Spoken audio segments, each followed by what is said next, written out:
أعوذ بالله من الشيطان الرجيم بسم الله الرحمن الرحيم الحمد لله الذي إليه مسائر الخلق وواقب الأمر نحمده على عظيم إحسانه ونير برهانه ونوام فضل امتنانه حمدا يكون لحقه قضاء ولشكره عدا وإلى صوابه موجبا ولحسن مزيده مقربا الصلاة والسلام على سيد الأنبياء والمرسلين خاتم النبيين شفيع المذنبين راحة للعاشقين والمراد المشتاقين شمس العارفين والسراج السالقين نبيه مصباح والعلم صاحب الجود والكرم والله حافظه وجبرائيل خادمه والبراق مرقبه سدرة المنتهى مقامه كاب قوسين محبوب رب المشرقين والمغربين جد الحسن والحسين مولانا ومولاي الثقلين أبي القاسم محمد اللهم صل على محمد وآل محمد وعجل فرجهم ثم الصلاة والسلام على جميع أهل بيته الطيبين الطاهرين المعصومين المنتجبين المنتخبين المظلومين الذين عذب الله عنهم الرجس وطهرهم تطهيرا اللهم صل على محمد وآل محمد وعجل فرجهم ولعنة الدائمة على أعدائهم منكر فضائلهم غاصب حقوقهم ومراتبهم ومنزلتهم ومقامهم من يومنا هذا إلى قيام يوم الدين أما بعد فقد قال الله الحكيم في قرآنه الكريم وهو أصدق القائلين قاله الحق بسم الله الرحمن الرحيم قل هو الله أحد صدق الله العلي العظيم. We've been looking over the past few days at this discussion of Tawheed, and over the longer course, the full 10-day lecture series, our focus is on our beliefs and how they manifest into our practices. What our belief systems are, what it is that we, what we're supposed to believe Islamically, and then, how that kind of trickles down into our daily life, because we say it again and again that Islam is a religion for our whole life. It's not a religion for, just a certain part of our life. It's not a religion for 5 prayers a day and that's it, or just a set of rules. No, it's a holistic religion. It's a way of life for us. So we're looking at how the beliefs that we hold in Islam, how do they actually become a part of our daily lives? How do they come into what we do? And of those beliefs, there's 5. We've looked at 1 of the last 2 lectures.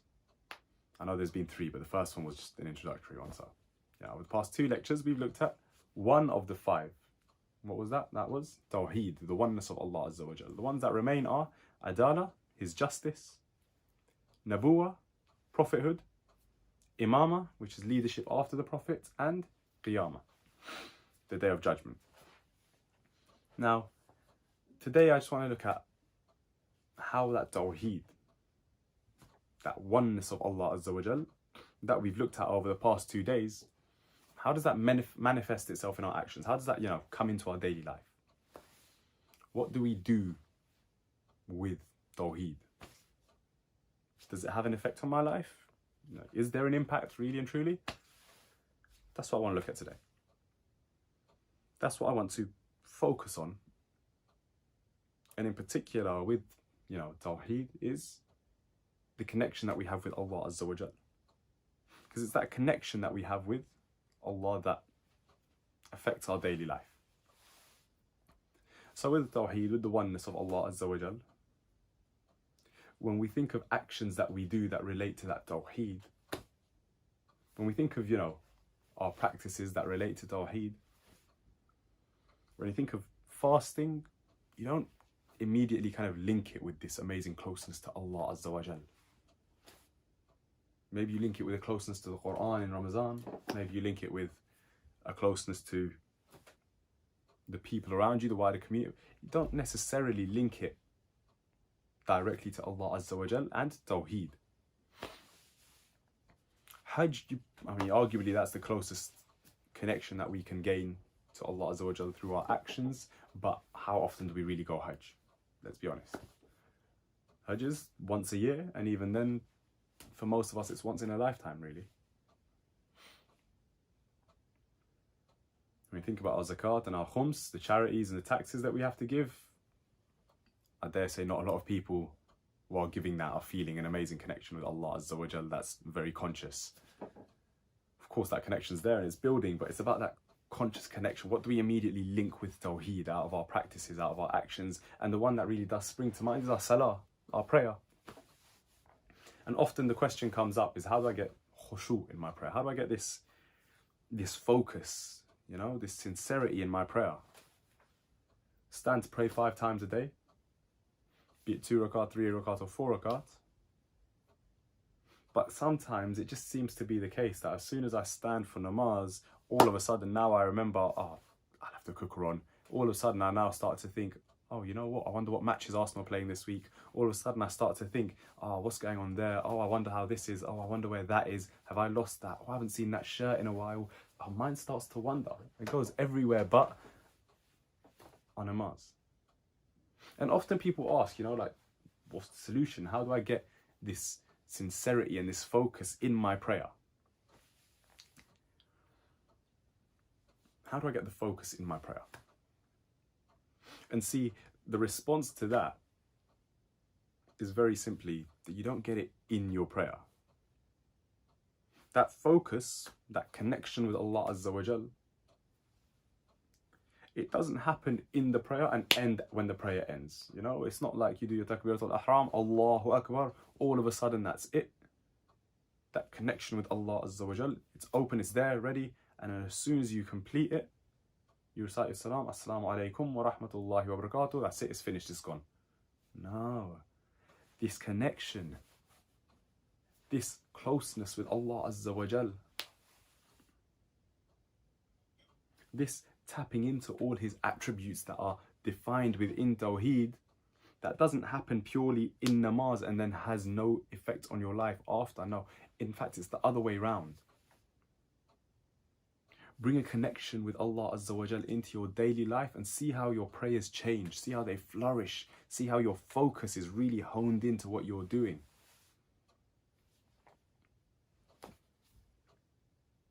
That's when you'll really start to understand the connection between you and Allah Azza wa Jal. But to do that, to get that connection with Allah subhanahu wa ta'ala in our daily life, in everything we do, we have to understand how Allah Azza wa Jal communicates with us. Now, when we think of the communication between ourselves and Allah Azza wa Jal, we think of 3 things. We think when Allah Azza wa Jal wants to talk to me, that's the Quran. When I read the Quran, Allah subhanahu wa ta'ala talking to me. When I want to talk to Allah Azza wa Jal, I have my namaz, my 5 daily prayers, namaz al-shab on top of that, nafila, On top of that, you have all your, mustahab prayers. That's me talking to Allah Azza wa Jal.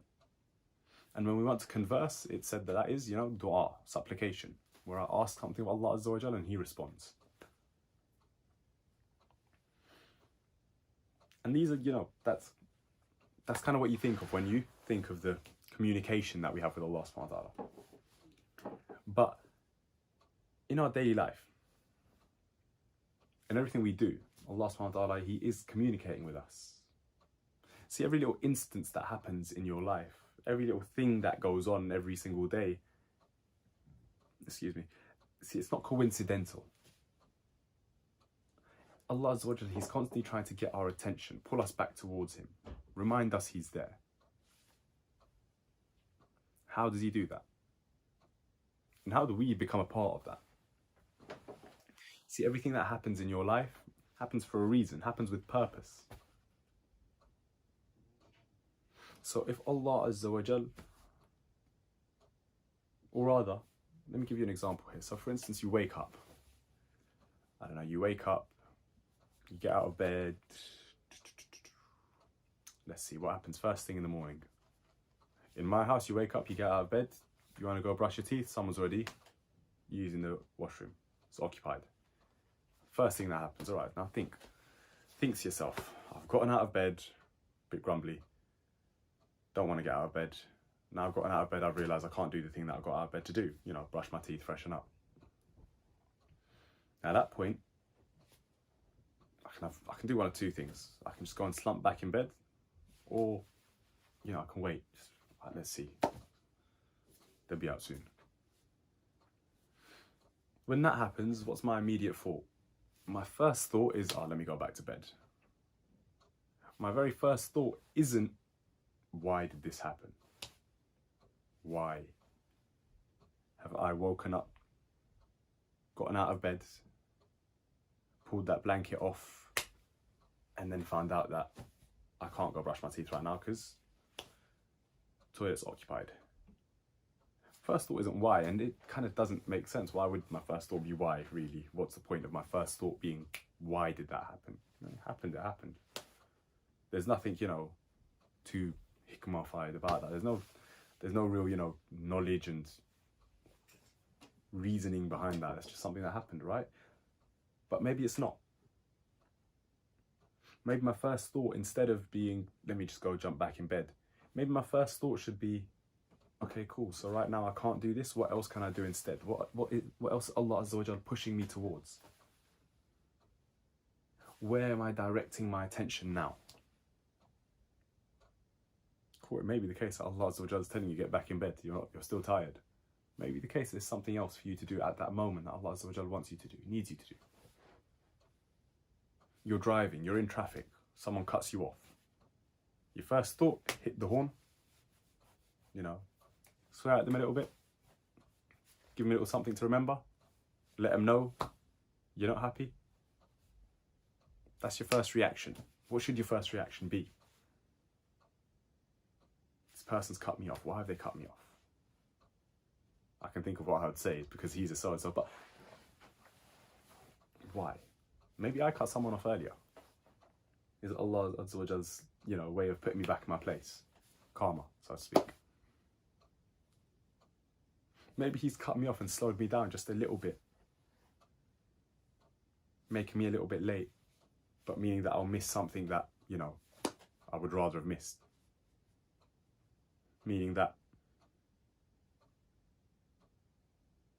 something that was going to happen, maybe not for the best, won't happen because I wasn't there at that time. Or whatever it is, these different little hikmahs and reasonings, these are all Allah Azza wa Jalla reminding you. That person who barges you in the tube station, instead of swearing at them or shouting at them, or, just kind of taking it on the chin and thinking, oh, well, it happened, so it happened. That might just be Allah Azza wa Jalla calling to you, seeing what's His reaction. Does He do something that pleases me, or does He do something that will anger me? And see, in every little instance that we go through in our life, every little thing that happens, there's some kind of reasoning for it. There's something going on behind the scenes that meant that that happened then. And with this, Allah Azza wa Jal, He's communicating with us through these little purposeful incidents. And when we understand how God communicates with us, when we understand how He wishes to talk to us, we start to see and hear His presence in everything we do. We start to gain a consciousness for Allah Azza wa Jal's, being there. He says He's closer to us than our jugular vein. Closer to us than our jugular vein. There, I'm not a medic, somewhere in there. It's pretty close. Then why don't I see Him? Why don't I feel Him? Why can I not tell He's there? Why is it just, He's there, but what's He doing there? Is there a point of Allah Azza wa Jal being that close to me? Why is He there? What is the point? See, the point is that He is at such a close proximity that anytime I want to reach out to Allah Azza wa Jal, I can. Anytime I want to build that connection with Allah Azza wa Jal, I can. Why? Because He's there. He's close to me.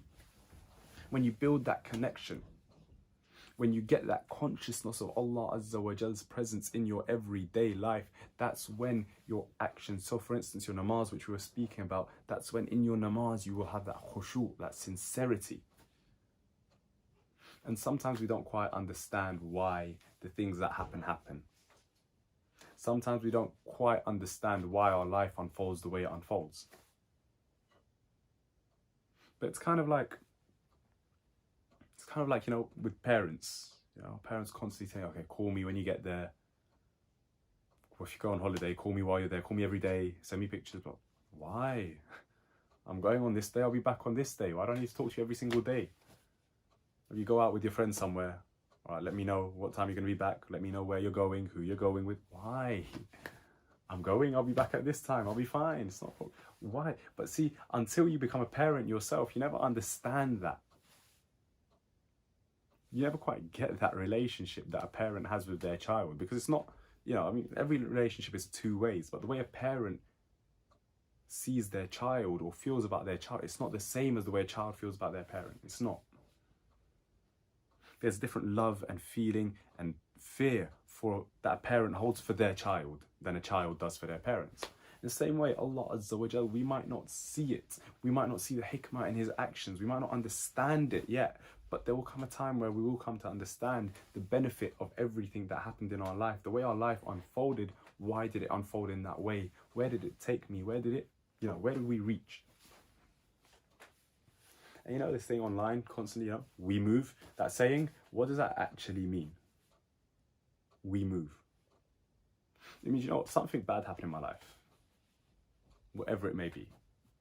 Something bad happened in maybe a breakup, maybe, I don't know, you didn't get the job you wanted, you got fired from the job you had, maybe, I don't know, car crash, I don't know, maybe injury in football, you can't play for a while.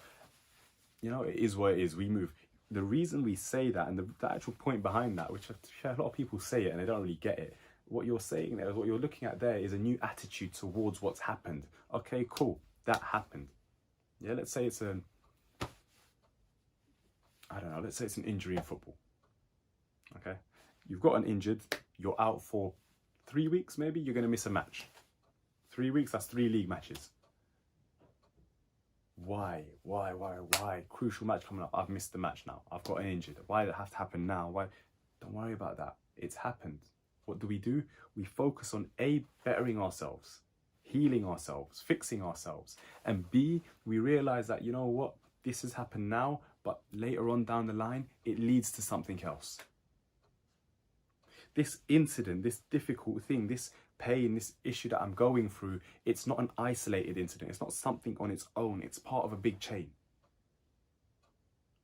It's like dominoes. You don't cry that one domino in the middle fell over. No, you look at it as a whole picture.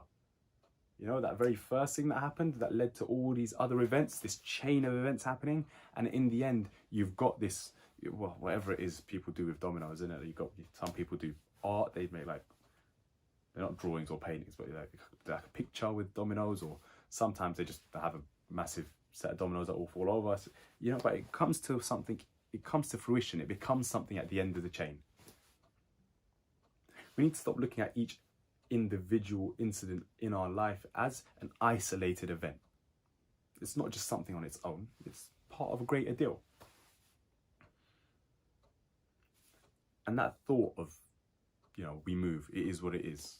Once you kind of understand what that means and what that's talking about, it becomes a lot easier not to wallow in self-pity about the things that are going on in your life. It becomes a lot easier to actually appreciate them for what they are. It might just be a test from Allah Azza wa Jalla. It might be Him calling us back to Him. It might be a punishment on this earth for an act that we have already done, which in and of itself is a mercy from Allah Azza wa Jalla. There's so much. Or it might simply be the consequence of one of our own actions. It might be something that we did. It could be that something bad going on in my life is no one else's fault but mine. Oftentimes you find that's quite fair. Which is why every time we act, we have to do it with the correct intention, the correct niyyah. And this brings that connection to Allah Azza wa Jalla. This brings us back to Tawheed. The importance of intention. See, everything we do, every action we do, it starts off with some intention. Whether we realize it or not, whether we know it or not, there's some intention. See, me and my mates, we like to crack jokes a lot. You crack a joke like that, it doesn't, you're not sitting in your mind thinking, okay, I'm going to crack a joke now.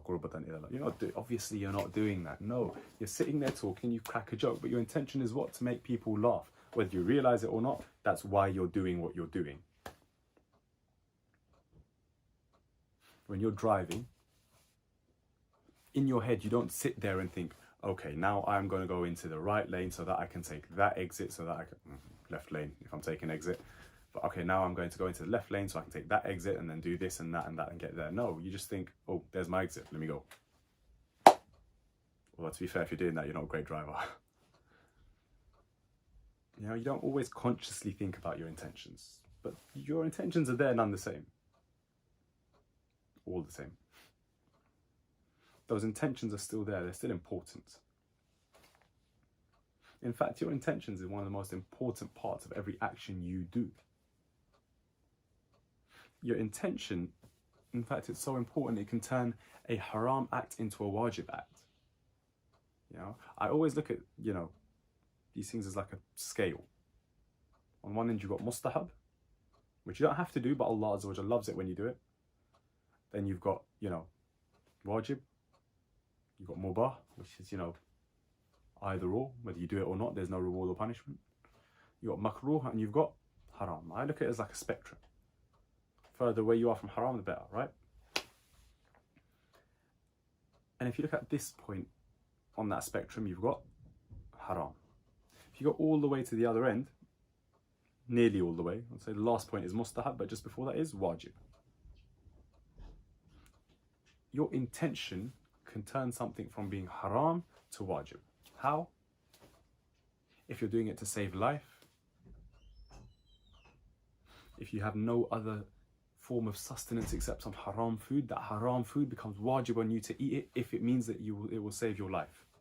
If you're starving and you need to eat that food and that's all you've got available, your intention of saving your own life means that that food is now wajib on you to eat. Forget haram now, it's wajib on you. That's the importance of your intention.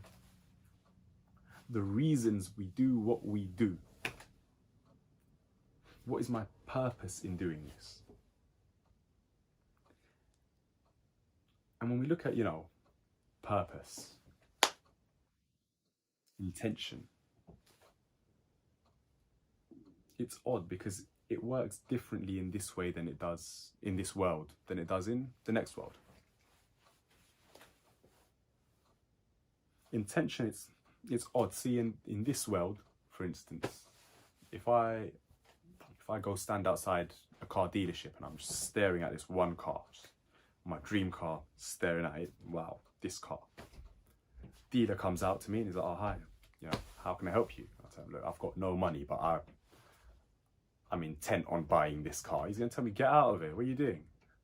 You have no money, but you're intent on buying this car? That sounds like I should call the police. You're intent on having that car? I don't know about that. Intention doesn't count for anything in this world. In the present material world, intention doesn't mean anything. Action means whatever it means here. Here, action holds value. But in the eyes of Allah Azza wa Jal, your intention holds value. In the eyes of Allah subhanahu wa ta'ala, your intention matters. Oftentimes more so than your actions. And if we look at the reasons that people do certain things, or good deeds, let's focus on good deeds first. The reason that people do good deeds, they say there's 3 reasons that somebody does a good deed intentionally. And that's somebody who's, you know, believes in Islam and believes in Allah Azza wa Jalla and heaven and hell and everything. The reason they do good deeds. One type of person is, you know, the businessman. If I do this good thing, I'll get a reward. Lovely. We were speaking, either yesterday or the day before, or maybe even the day before that, to be fair. We were speaking about how this world is a marketplace. You know, gains and losses. Now with that, you have to understand that if we're trading here, if I do a good deed, I will get something good in return. I will get rewarded in return. We're going to look at it when we look at Adala. But if I do a good deed, then I'm going to get rewarded for it. So I'll do good deeds and then I'll end up in heaven. Nice. Sounds like a fair trade to me. Sounds like a good deal to me. So the businessman, he does his good deeds so that he gets the reward. Second one is the person who's afraid. Oh, let me do good deeds and stay away from the bad deeds. Because if I do bad deeds and I don't do good deeds, Allah Azza wa Jal, he's going to punish me. And I've heard all about, you know, the hellfire.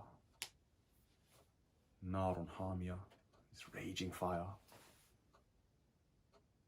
I've heard all about, you know, the punishment of Allah Azza wa Jal and his wrath and his anger. And I'm not going to risk it. I'm doing good deeds. I'm not doing bad deeds. I'm staying safe. That's, you know, good deeds out of fear. But the best way to do good deeds, the most ideal way to do a good deed, is simply through the love and admiration and worship that we have of Allah Azza wa Jal. It's my Lord, that's my Creator. He's amazing. He's great. He's so powerful, so strong, so brilliant, so incredible. I don't want to do something that he would be upset by, that he would be saddened by, that he would be angered by. He's given me so much. Why would I want to hurt him? Why would I want to do something that, I say hurt, obviously we can't hurt Allah Azza wa Jalla, but why would I want to do something that would cause him grief or anger? Or why would I want to go against him? He's my Lord. He's my Creator. He's my Savior. He's everything. Why would I want to go against him? When you realize what the oneness of Allah Azza wa Jalla is, when you realize what Tawheed is, what the existence of Allah subhanahu wa ta'ala is, and the manner of the existence of Allah Azza wa Jalla, when you realize it in terms that you can realize, because we can't always realize it, when you realize it in those terms, then you feel some kind of, you know, compulsion towards doing things that would please him and avoiding things that would displease him. That is the relationship we want to have with Allah Azza wa Jalla. That's how we want Tawheed to impact and affect our lives. And if we look at what we have, what we do, especially with regards to this intention, what intention are we using? We do so many good things in a day. Honestly, we do so many good things in a day. You wake up, you get your mum, I don't know, some water. You wake up,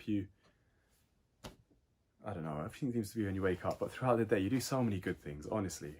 You're driving, you give way to someone. That's a nice thing to do, fair enough. You've helped them out. A little smile at someone on the road. Although, that doesn't tend to happen in London. I don't know about outside of London, that doesn't really happen here. But, you know, a little smile at someone, or, I don't know, your brother wanted to buy a Snickers bar, you gave him £1, or your friend needed help with this, so you helped him out, or whatever it is. There's so many good things we do in our daily lives. Excuse me. There's so many good things we do, but oftentimes we lose out on the reward for them. Why? Because we don't keep our intentions where they should be. I'm doing this good thing because it's a good thing. But see, when you have that consciousness of the tawheed of Allah Azza wa Jal, the existence and the oneness of Allah subhanahu wa ta'ala, then those good things, they become more than just a good thing. It becomes a good thing that will please my Lord, that will please Allah Azza wa Jal.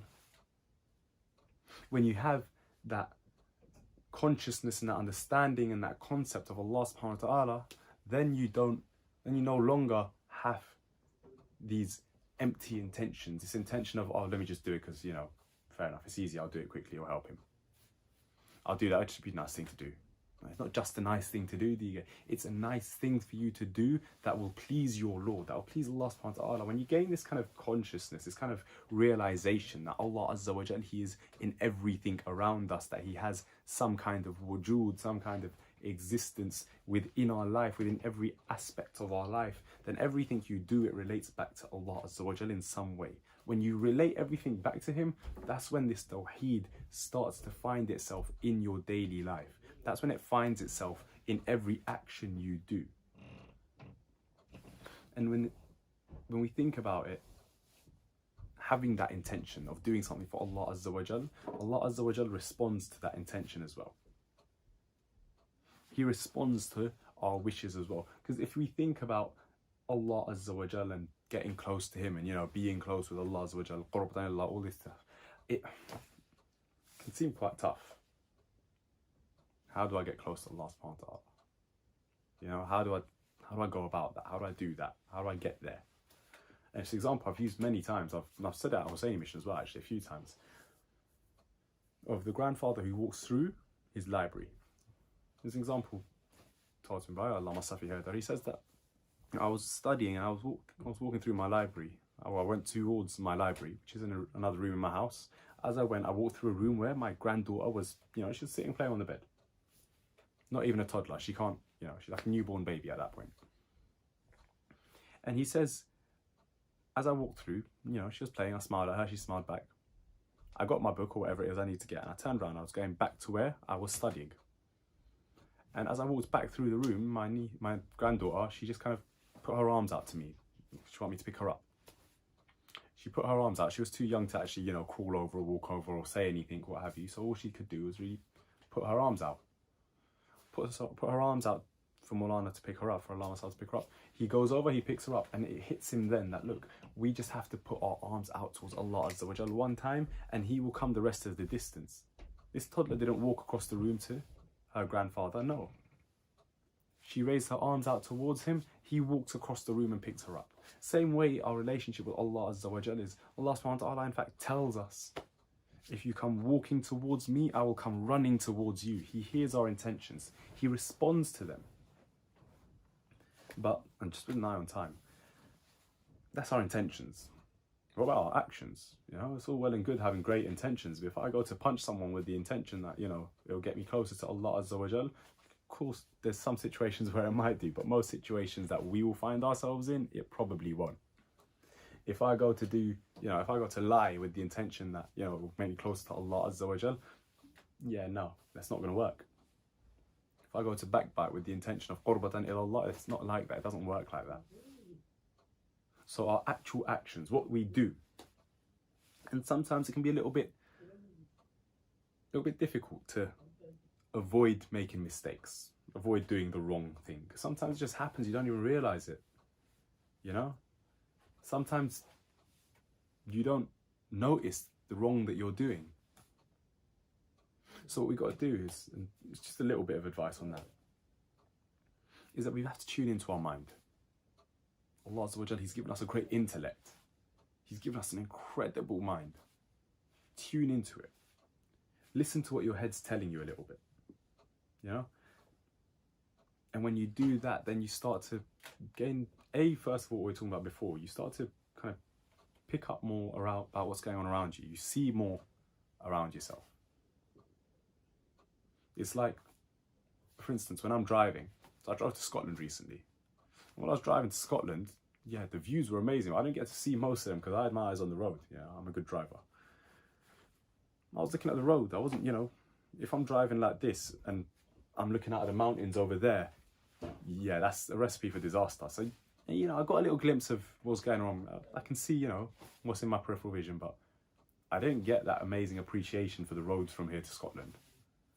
I didn't get to see as many mountains and things as the passengers did. But if I get out and get in the passenger seat, then I see a whole new world. Then I can pay attention to the little details that you can't pay attention to while you're driving. So sometimes it's important, just in life, put your foot on the brake a little bit, take a step back, and just look at things around you. Observe, listen to your mind. What's it telling you? And when you start to do that, you'll start to see the little delicate, small little subtleties in life. You'll start to see and realize those. And then, as you're doing that, go one step further. Everything you do, do it consciously. Every action, do it knowing that you're doing that action. That sounds like a very odd thing to say. Obviously, I know what I'm doing. I'm not going to do something without realizing it. But no, we do often.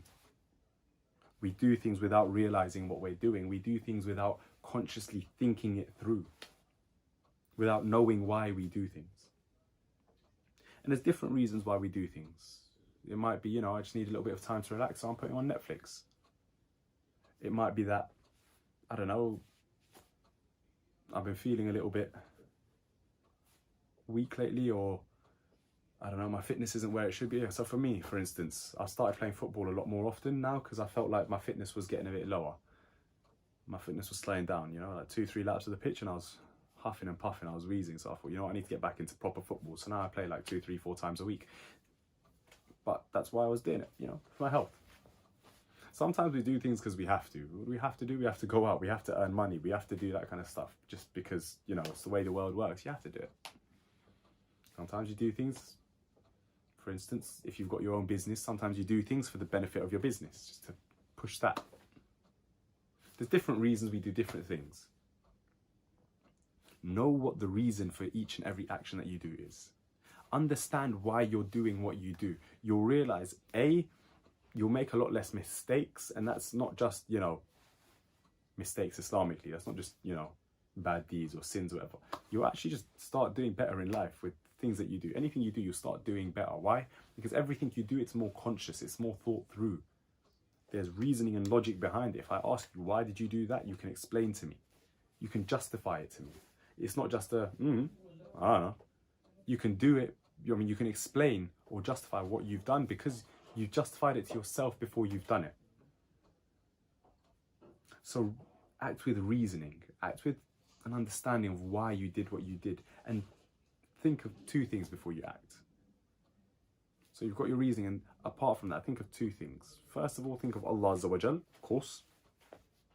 You know, this idea that He is everywhere.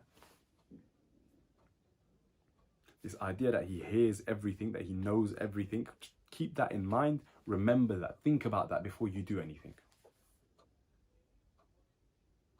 Think about that before you act in any kind of way. And secondly, think about yourself. See, if things have been made haram, they've been made haram for a certain reason. Think about who you are. What impact does this have on you? How is this going to affect you? I'll give you an example, to be fair. The number of people I know who right now they're sitting at home heartbroken because they started dating a girl that, you know, they knew their parents wouldn't let them marry for whatever reason, you know, different religion, different caste, different nationality, whatever it is. They knew there was no future with the girl, but they thought, you know what, let me just do it. And then we'll worry about that when we worry about that. You know, there's loads of people, that happens a lot, you'd be surprised. But at the same time, when it comes down to crunch time, when somebody asks the question, you know, where's this going? And then afterwards you realise, I should not have done this, because this isn't going to end well. This is only going to go south. Especially when you spent a lot of time with that person, you know, you've develop feelings for them, you quite like them, you're going to think, oh, this is not a good place to be. And why am I here? Because back then, at the start of everything, I just didn't lock it off when I should have done. I knew what I was doing. I still chose to, you know, just let it go. Think of yourself sometimes. Where are you leading yourself? What impact will your actions have on you? Like I said, if something's haram, it's haram for a reason.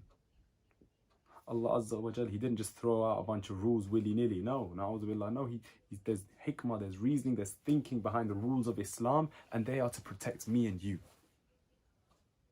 We've got to do what Allah Azza wa Jal tells us. Why? Not purely because Allah Azza wa Jal tells us, but also because it's what's best for us. If you don't want to do it because it's what Allah subhanahu wa ta'ala says, just remember, you do it for yourself. You have to realize that there is a consequence to each action. Everything you do, there's a consequence. Now, I've got a table next to me here. If I punch the table, my hand's going to hurt. They're not separate incidents. It's not going to be like, oh, yeah, I punched the table, and then for some reason, all of a sudden, my hand started hurting. No, your hand's hurting because you punched the table. It's obvious there, right? And it's obvious in everything else we do. If only we just pay attention to it. If only we pay attention to it. You know? I'm playing football. I played a pass. Why did I play that pass? Because there was a defender coming towards me. Okay. What's the consequence? The consequence is a good one. Can consequences be good? I think so. So what's the result? It's a good one. It's that the pressure has moved away. Well, I've released some pressure. Because the defenders were pressing, I've gotten the ball away. That's dependent on it being a good pass, by the way. Everything we do has either a good or a bad result. And if you can't see the result immediately, think about it in the long run. Where's this going to lead me? What do I have to do? If I do this now, what comes next? Where does it take me? Where does it lead me? And that concept of we move that we spoke about earlier, that it is what it is mindset that we spoke about earlier, that comes into play again, realizing everything's a chain. Everything is working together. These aren't isolated incidents. The things you do, it has an effect, a knock-on effect, a chain effect, if you will. And when we think of Allah Azza wa Jal and the connection that we have with Him in every action that we do, then that chain, that knock-on effect, it turns out to be quite a good one, because things get better and better and better. But if you don't, if you fail to recognize the tawheed of Allah Azza wa Jal when you're going about your everyday life, you're going to start to see the difficulties in your life crop up. You're going to see your life get harder and harder. Why? Because we're not following the rules that were made to benefit us. We're not doing what was sent forward to us, what was set for us to help us. Excuse me. There's a reason we have the rules we have. It's to protect me and you. If I can keep a conscious understanding of Allah Azza wa Jal's existence in my life, when I'm doing each and every action that I do, I can keep my life going on track, on the track that I want it to, the path that I want it to. And what path is that? The straight path. Sirat al-Mustaqim. The right path, the straight path. The path of Allah Azza wa Jal. That's what we're aiming towards. That's what we're looking for. Really and truly. And it's that very same path upon which Imam Hussaini alayhi salam gave everything he had.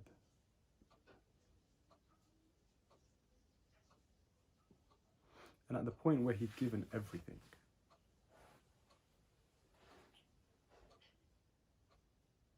he's given Abbas, he's sacrificed Akbar, he's let go of Qasim, he's watched his childhood friend Habib give his life. His guest of one day, Hur, has given his life. John the slave has given his life. His baby Asghar has given his life. Mawla Hussain returns to the tents of Sayyidah Zainab. He says to her, Zainab, I have two things that I wish to tell you. There are two wishes that I have of you for after my death.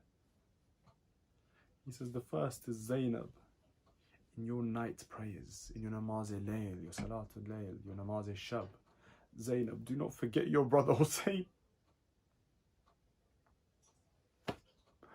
And the second, Zainab, whatever happens, I have given everything in the way of Allah, but for this message to stay alive, Zainab, you must promise me, Allah, He will not turn away your dua, but do not make a dua for the destruction of Yazid's army. Do not make a dua for the destruction of those who hurt you. Zainab, you have to go through every pain and difficulty that they send your way.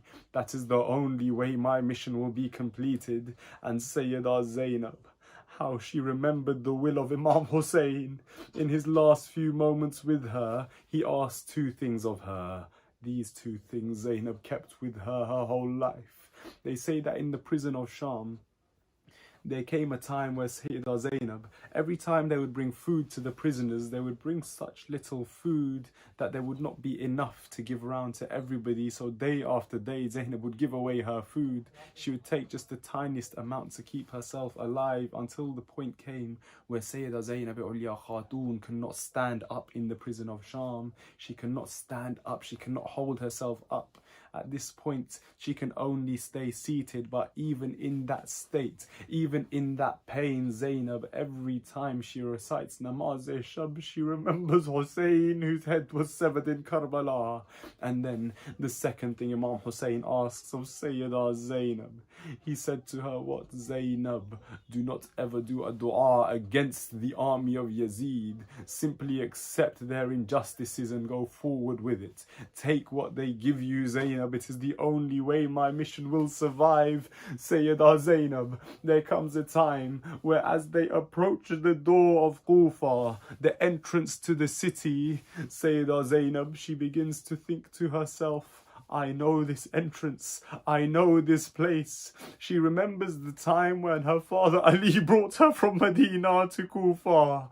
This was the very same entrance that he would take her through. But there was a time where Imam Ali brought Sayyidah Zainab to Kufa from Medina. When he brought her to Kufa, they reached the entrance of the city. Imam Ali alayhi salam turns to Zainab and he says, Zainab, wait here. Zainab, we will not go inside just yet. Why, Ya Ali? He says, Zainab, right now it is daytime. The sun is out. The people are in the streets of Kufa. I do not want it to be the case that you go into Kufa in the daytime and the people of the city begin to see Ali's daughter. I do not want for them to see you, for them to see your face, for them to see your eyes. Zainab, she waited there at the entrance of the city with her father until nightfall. When nightfall came, Ali turns to Zainab. He says, Zainab, now we will enter the city, but first let me check. Let me make sure. Let me see if your hijab is on correctly, Zainab. Let me see if your scarf is on properly.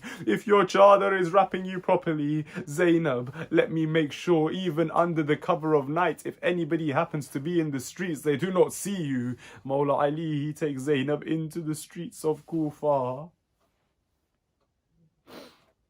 Umar ibn Sa'd, he was very impatient to get his reward. He was waiting for his reward. He has brought the head of Hussain. He wants his reward from Ibn Ziyad. Now they stand at the door of Kufa, at the entrance of the city, the same entrance that Zainab remembers her father brought her through. And what happens? What happens, Ibn Ziyad? He says to Umar ibn Sa'd, no. Keep Zainab, keep the women and the children and Sajjad right there. Leave them at the entrance of the city. Why? He says, my palace is not yet ready. I am decorating my palace, but why is the palace being decorated? It's being decorated because people from around the world have been called. Look, see, the daughter of Ali has been captured by me. See, the daughter of Ali has been captured by Ibn Ziyad's army. Ibn Ziyad is having his palace decorated. He's having it made ready. Plush arrangements like royalty is coming in.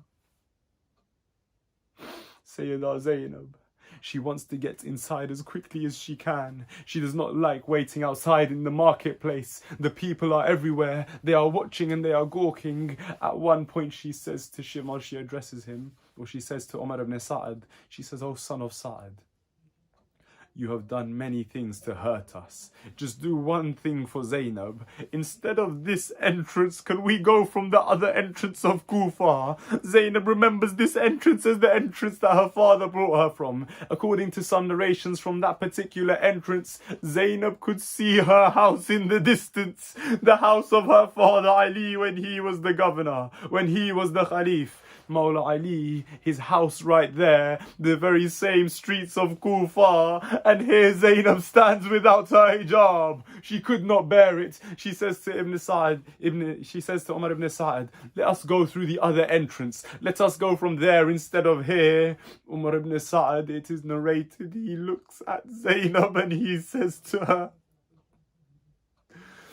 he says, "O daughter of Ali, do you think you are still a princess? Do you still think you are the princess of this city? No, now you are our prisoner. Now you come here as a prisoner. Or you will do exactly as we say." At that point, Zainab, she grew angry. Zainab, she looks at Umar ibn Sa'ad. She turns to the women and children behind her and she says, "Look, Ibn Sa'ad thinks we are helpless. Look, he thinks that we cannot do anything.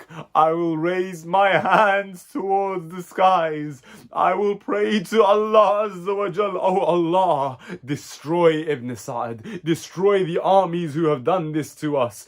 I will make the prayer. I will do the dua. You will say Ameen. You will say Ilahi Ameen." Sayyida Zainab, she looks towards the sky to make this prayer. But as she looks up towards the sky, she sees the head of Hussein atop a spear. Tears running down the eyes of Hussein's severed head. My heart says to me at that point, Sayyida Zainab must have conversed with Hussein. She must have asked him, "My brother, is it Abbas you remember, or is it Qasim? Is it Akbar you miss, or is it Asghar? Why at this point, at the entrance of Kufa, have tears begun to flow from your eyes again?" My heart tells me the reply would come, "Zainab, Zainab, I remember Abbas, and I remember Akbar, I remember Qasim, I remember Asghar, I remember your own, I remember your Muhammad. And I also remember that if Zainab, if you make this dua that you are about to make, they will all have given their lives in vain. I will have lost all of them for nothing. Zainab, my sister, Zainab, have patience. Do not do a bad dua against the armies of Yazid. Do not pray against them, Zainab. Do as they say. Go through the entrances they tell you to go through. Take the pain, Zainab. Do it for your brother Hussein. ألا لعنة الله على قوم الظالمين فسيعلم الذين ظلموا أي منقلب ينقلبون.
ولا قوة إلا بالله العلي العظيم. أعوذ بالله من الشيطان اللعين الرجيم. بسم الله الرحمن الرحيم. الحمد لله الذي لا يبلغ مدحته القائلون ولا يحصي نعماءه العادون ولا يؤدي حقه المجتهدون. الذي لا يدركه بعض الهمم ولا يناله غوص الفتن. الذي ليس لصفته حد محدود ولا نعت موجود ولا وقت معدود ولا جل الممدود. فطر الخلائق بقدرته ونشر الرياح برحمته ووطد بالصخور میدان ارضه. هو الذي إله كل شيء وخالق كل شيء وصانع كل شيء وعالم بكل شيء. هو الحي الذي يحيي كل حي وحي الذي يميت كل حي وحي الذي قبل كل حي وحي الذي بعد كل حي وحي الذي ليس كمثله حي. والصلاة والسلام على رسول الثقلين محبوب رب المشرقين والمغربين جد الحسن والحسين مولانا ومقتدانا أبي القاسم محمد. أما بعد فقد قال الله تعالى في كتابه الكريم وهو أصدق الصادقين وقوله الحق. بسم الله الرحمن الرحيم. فاقم وجهك للدين حنيفا فطرة الله التي فطر الناس عليها لا تبديل لخلق الله ذلك دين القيم ولكن أكثر الناس لا يعلمون. عزیزان محترم اور برادران ایمانی، دوستان عزیز اور بزرگان ملت، عقیدہ اور عمل کے سلسلے سے جس گفتگو کا آغاز کیا تھا، آج ہم اس کے چوتھے مرحلے میں داخل ہو رہے ہیں. میں نے گزشتہ گفتگو میں اپنے محترم سننے والے، اپنے محترم سامعین کی خدمت میں یہ پیش کیا تھا کہ محاذ توحید پر جب ہم نے توحید کا تجزیہ کیا، توحید کے سلسلے سے پڑھا، تو اس میں ایک عقیدہ وہ رہا کہ جو افراد حد سے آگے بڑھ گئے، اور ایک نظریہ اور ایک عقیدہ اور ایک کانسیپٹ وہ تھا کہ جو پیچھے رہ گئے. لہٰذا ایک تصور اور ایک خیال وہ رہا کہ جنہوں نے خدا کا انکار کر دیا کہ اس کائنات کا کوئی خالق نہیں ہے. لیکن دوسری طرف وہ نظریہ بھی سامنے آیا کہ جنہوں نے ہر شے کو خدا مانا، ہر شے کو خدا تسلیم کیا سوائے انسان کے. صرف انسان رہ گیا جو بندگی کے لائق رہا، باقی جتنے بھی افراد اور جتنی بھی مخلوقات تھیں وہ سب کے سب خدا ہو گئیں. لیکن میرے عزیزوں، جب اسلام نے جو ہے وہ صحیح عقیدہ، درست عقیدہ ہمارے حوالے کیا اور آواز دی لا الہ الا اللہ، لا الہ کوئی خدا نہیں ہے، یہ ان سے کہا جائے کہ جو ہیں وہ افراد ہیں کہ جو وہ مومنین ہیں، یا وہ افراد ہیں مومنین نہیں بلکہ وہ افراد، وہ لوگ کہ جنہوں نے خدا کو، ظاہر ہے کہ ہر انسان سے ہٹ کے ہر شے کو خدا تصور کیا. ان سے اسلام نے آواز دی لا الہ، کوئی خدا نہیں ہے. یہ جس کے تم نام لے رہے ہو، یہ پتھروں کو خدا مان رہے ہو، یہ درختوں کو خدا مان رہے ہو، یہ چاند و سورج کو خدا مان رہے ہو، اس میں سے کوئی خدا کے لائق نہیں ہے، کوئی عبادت کے لائق نہیں ہے. لا الہ. اور دوسری طرف وہ افراد جو یہ کہہ رہے تھے کوئی خالق نہیں ہے، کوئی بنانے والا نہیں ہے، ان سے کہو الا اللہ کہ نہیں، تم غلط کہتے ہو، ایک خالق موجود ہے. عزیزان گرامی، تو یہ اسلام نے جو ہے ہمیں صرف کلمہ نہیں پڑھایا ہے، بلکہ یہ ایک صحیح عقیدہ، یہ ایک درست عقیدہ، یہ ایک بیلنس اور ایک اعتدال اور ایک جو ہے توازن فکری جو ہے ان ہمارے حوالے کی ہے کہ کیسے ہم اپنے ذہنوں کو، کیسے ہم اپنے فکر کو، کیسے ہم اپنے عقیدے کو، کیسے ہم نظریے کو اپنے درست کر سکتے ہیں. لہٰذا آواز دی لا الہ الا اللہ، کوئی خدا نہیں ہے سوائے اس خدا کے.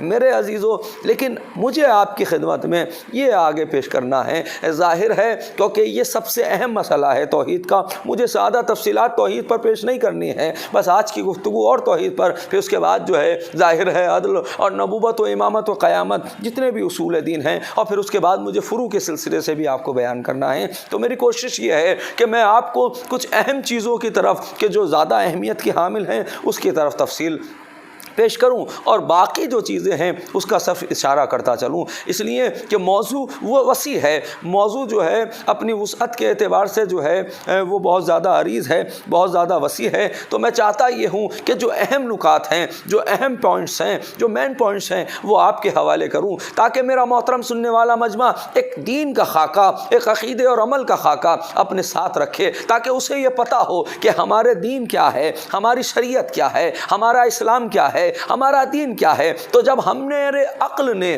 ہماری فکر نے یہ بات کو تسلیم کر لیا کہ خدا موجود ہے، کوئی جو یہ کہتے ہیں کہ کوئی خالق نہیں ہے وہ غلط کہتے ہیں، یہ یقیناً وہ خالق ہے. لیکن عزیزان گرامی، پروردگار عالم نے بہت توجہ کیجیے گا، لہٰذا جب ہم اصول دین کی بات کرتے ہیں اول الدین معرفتہ، تو دین کا سب سے اساسی مسئلہ مولا کائنات نہج البلاغہ میں فرماتے ہیں کہ دین کا سب سے اساسی مسئلہ یہ ہے کہ اس کی معرفت کو حاصل کیا جائے. بہت توجہ کیجیے گا، اس کی معرفت کو حاصل کیا جائے، وحدہ لا شریک کی معرفت حاصل کی جائے. جب ہماری عقل نے، ہماری فکر نے یہ تسلیم کر لیا کہ خالق موجود ہے، پروردگار موجود ہے، تو اب وہ کیسا ہے، وہ کیسا ہے، اس کے لیے اسلام نے سہارا دیا، شریعت نے سہارا دیا. دیکھو تمہاری عقل جو کہتی ہے، تمہاری فطرت جو کہتی ہے، لہٰذا ہم اس کو کیسے ہموار کرتے ہیں، ہم تمہاری فطرت کی کیسے تربیت کرتے ہیں. پروردگار نے آواز دی. عزیزان گرامی، جب ہماری فکر نے، ہماری عقل نے،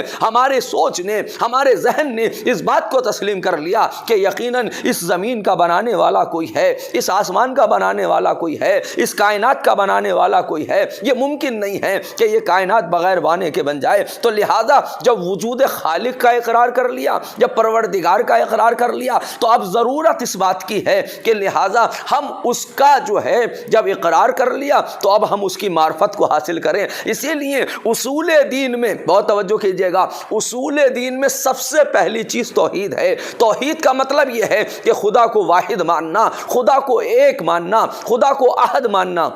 یہ توحید کا مطلب ہے. تو یہاں یہ سوال پیدا ہوتا ہے، پروردگار اگر سب سے پہلے تیری شریعت میں، اصول دین میں، عقیدے میں سب سے پہلا جو ہے ہونا تو یہ چاہیے تھا کہ سب سے پہلے وجود پروردگار ہوتا، اس لیے کہ ایک ماننے کی بات تو بعد میں آتی ہے، پہلے اس کے وجود کا اقرار تو کیا جائے، پہلے اس کے وجود کو تو مانا جائے. کہیں آپ نے نہیں سنا ہوگا کہ جب اصول دین بیان کیے جاتے ہیں تو سب سے پہلے توحید کو کہا جاتا ہے، اول توحید، دوسرے عدل. لیکن کوئی یہ نہیں کہتا کہ پہلے وجود خدا، دوسرے توحید، یا پہلے وجود خدا بعد میں عدل ہے. نہیں نہیں، تو سب سے پہلے جو ہے وہ توحید ہے. تو آخر سوال یہ ہے کہ سب سے پہلے توحید کیوں ہے؟ ہونا تو یہ چاہیے تھا کہ ایک تو بعد میں مانا جائے، پہلے وجود خدا کا اقرار کیا جائے. یہی تو بتانا مقصد تھا، یہی تو سبب تھا کہ اسلام نے سب سے پہلے وجود خدا کا جو ہے وہ اصول دین میں وجود خدا کو قرار نہیں دیا، بلکہ توحید توحید کو قرار دیا،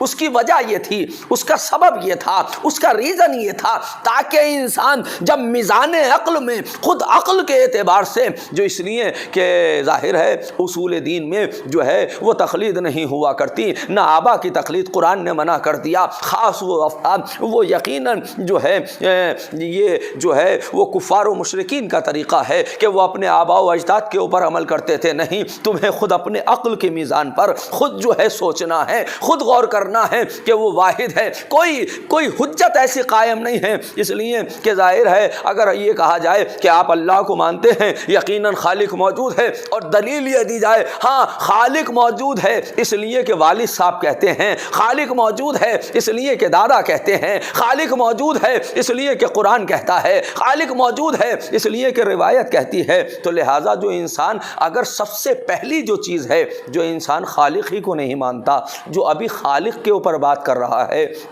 تو وہ کتاب کی بات کیا کرے گا؟ اس لیے کہ ظاہر سی بات ہے جب خالق کو مانے گا، جب توحید کو مانے گا، تو پھر اس کے کلام کو ماننے کی بات آتی ہے. ابھی تو سب سے پہلا مرحلہ ہے، سب سے پہلا قدم ہے کہ ہم نے سب سے پہلی چیز یہ ہے کہ پہلے خالق کو تسلیم کیا جائے، پہلے خالق کو مانا جائے، تب جو ہے قرآن کو مانا جائے گا، تب روایات کو مانا جائے گا، تب اس کے بنائے ہوئے انبیاء کو مانا جائے گا. تو لہٰذا اسلام نے آواز دی. تو سب سے پہلی چیز جو ہے جو عقل انسانی ہے، جو انسان کے اوپر حجت ہے، اسی لیے امام عسکری علیہ السلام نے فرمایا کہ دیکھو دو طریقے کی حجت ہے، ایک حجت ظاہرہ اور ایک حجت باطنہ. بہت غور کیجئے گا، ایک حجت ظاہرہ اور ایک حجت باطنہ.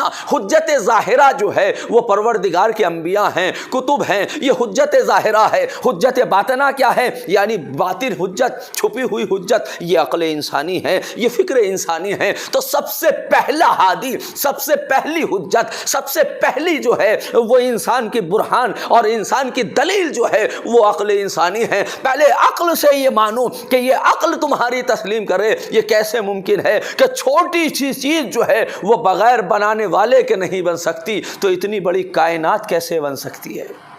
اتنی بڑی کائنات کیسے بن سکتی ہے؟ لہذا پروردگار کی معرفت کو حاصل کرو. اب پروردگار کی معرفت کے بہت سے طریقے ہیں، لیکن جب خدا کو یہ تسلیم کر لیا کہ وہ خالق ہے، کوئی بنانے والا اس کائنات کا ہے، تو پھر اب اسلام کہتا ہے جب خالق کو تسلیم کر لیا تو پھر اب اس کی توحید کو بھی مانو کہ وہ ایک ہے، اس کو بھی مانو کہ وہ عادل ہے، اس کو بھی مانو کہ وہ رحمان ہے، اس کو بھی مانو کہ وہ رحیم ہے. تو یہ سارے صفات کی منزل بعد میں آتی ہے. پہلے عقل کہتی ہے کہ عقل کی روشنی میں، اور شریعت بھی کہتی ہے کہ پہلے عقل کی روشنی میں جو ہے وہ آپ خدا کو تسلیم کریں، خدا کو مانیں. لیکن میرے عزیزو، اسلام نے طریقے، اب اگر ہمیں خدا کی معرفت کو حاصل کرنا ہے، اب وہ بات کی بات ہے جب عقل نے یہ تسلیم کر لیا کہ خالق ہے، تو اب اس کی معرفت کی بات آتی ہے. اب معرفت کے طریقے اہل بیت بتائیں گے، معرفت کے طریقے انبیاء بتائیں گے، معرفت کے طریقہ قرآن بتائے گا، معرفت کا انداز جو ہے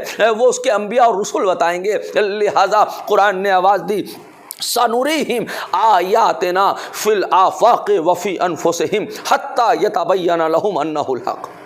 بہت توجہ کیجئے گا، سنوریہم آیاتنا، ہم اپنی نشانیاں بتائیں گے. اب معرفت کا طریقہ پروردگار خود بتا رہا ہے قرآن مجید میں. اگر مجھ کو پہچاننا ہے، اگر میری معرفت کو حاصل کرنا ہے، سنوریہم آیاتنا، ہم ان قریب اپنی نشانیاں دکھائیں گے. فی الآفاق وفی انفسہم، ہم دونوں طرف آفاق میں بھی، اس کائنات میں بھی اپنی نشانیاں دکھائیں گے، اور اس کے ساتھ ساتھ خود تمہارے نفسوں میں نشانیاں دکھائیں گے. لہٰذا پہلے اس کائنات کو دیکھو تاکہ ہمارا اندازہ لگاؤ، اس کائنات کو دیکھو تاکہ ہماری معرفت کو حاصل ہو جائے. تو عزیزان گرامی، ہم اس کائنات کو، تو سب سے پہلی چیز کائنات کا ذرہ ذرہ جو ہے، یاد رکھیے خدا کی معرفت کی طرف لے کر جاتا ہے. اس لیے کہ مصنوع جو ہے وہ صانع کی طرف لے کر جاتی ہے، مخلوق جو ہے وہ خالق کی طرف لے کر جاتا ہے. اس لیے کہ جب اس کا بنانے والا ہے، یہ پوری کائنات، اس کا بنانا بناوٹ،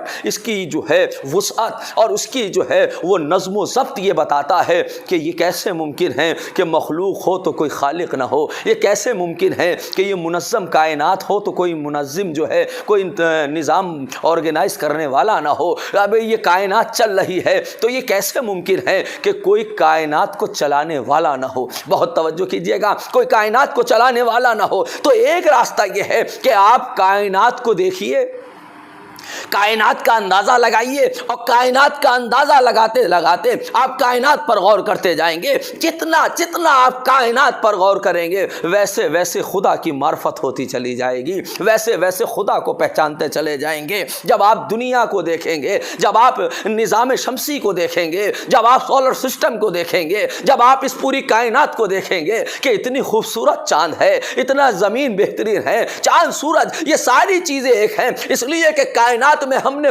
بہت سے لوگوں کو دیکھا، ہم نے ایسے افراد کو دیکھا جنہوں نے جو ہے وہ زمین پر ریسرچ کر رہے ہیں، کوئی چاند پر ریسرچ کر رہا ہے، کوئی سورج پر ریسرچ کر رہا ہے، کوئی ستاروں پر ریسرچ کر رہا ہے، کوئی دریاؤں میں ریسرچ کر رہا ہے۔ تو ریسرچ کرنے والے بہت ہیں، مگر کوئی یہ کہنے والا نہیں ملے گا کہ زمین کو میں نے بنایا ہے، خالق کو میں نے، زمین کو میں نے بنایا ہے، چاند کو میں نے بنایا ہے، سورج کو میں نے بنایا ہے، ستاروں کو میں نے بنایا ہے، اس کائنات کو میں نے بنایا ہے۔ اس کا مطلب یہ ہے کہ تحقیق کرنے والے بہت ہیں، ریسرچ کرنے والے بہت ہیں، تو آپ کو بہت سے ریسرچرز مل جائیں گے، بہت سے محققین مل جائیں گے، بہت سے تحقیق کرنے والے مل جائیں گے، مگر یہ کوئی نہیں ملے گا کہ اس کو ہم نے بنایا ہے، زمین کے بنانے والے ہم ہیں۔ کیوں؟ اس لیے کہ اس کا بنانے والا صرف ایک ہی ذات ہے، وہ پروردگار کی ذات ہے۔ اسی وجہ سے قرآن مجید میں اسے دلیل نظام کہتے ہیں۔ قرآن مجید میں متعدد جگہ پر ذہن انسانی کو جو ہے وہ جھنجھوڑا گیا، آواز دی افلا تنظر الی الابل کیف خلقت، کیا تم جو ہے اس اونٹ کی طرف نہیں دیکھتے، ہم نے اس کو کیسا خلق کیا،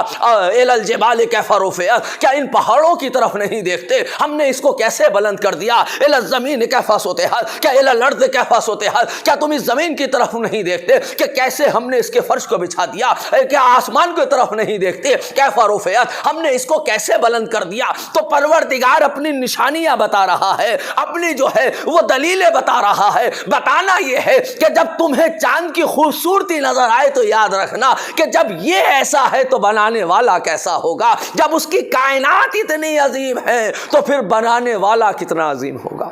تو لہٰذا یہ ایک پہلی صورت ہے، یہ ایک پہلی کیفیت ہے کہ ہم کائنات کو دیکھ کر خدا تک پہنچیں۔ اور دوسری، اب ظاہر ہے کائنات میں بہت ساری چیزیں ہیں، میں تو صرف آپ کو اشارے کر رہا ہوں، کائنات میں بہت سی چیزیں ہیں، تو ہر مومن کو چاہیے، ہر موحد کو چاہیے، ہر کلمہ گو کو چاہیے، ہر مسلمان کو یہ چاہیے کہ وہ زیادہ سے زیادہ جو ہے جب تحقیق کرے اس کائنات پر تو یہ سوچے کہ جب یہ چیز ایسی ہے، جب مصنوع ایسی ہے تو صانع کیسا ہوگا، جب مخلوق ایسی ہے تو پھر خالق کیسا ہوگا۔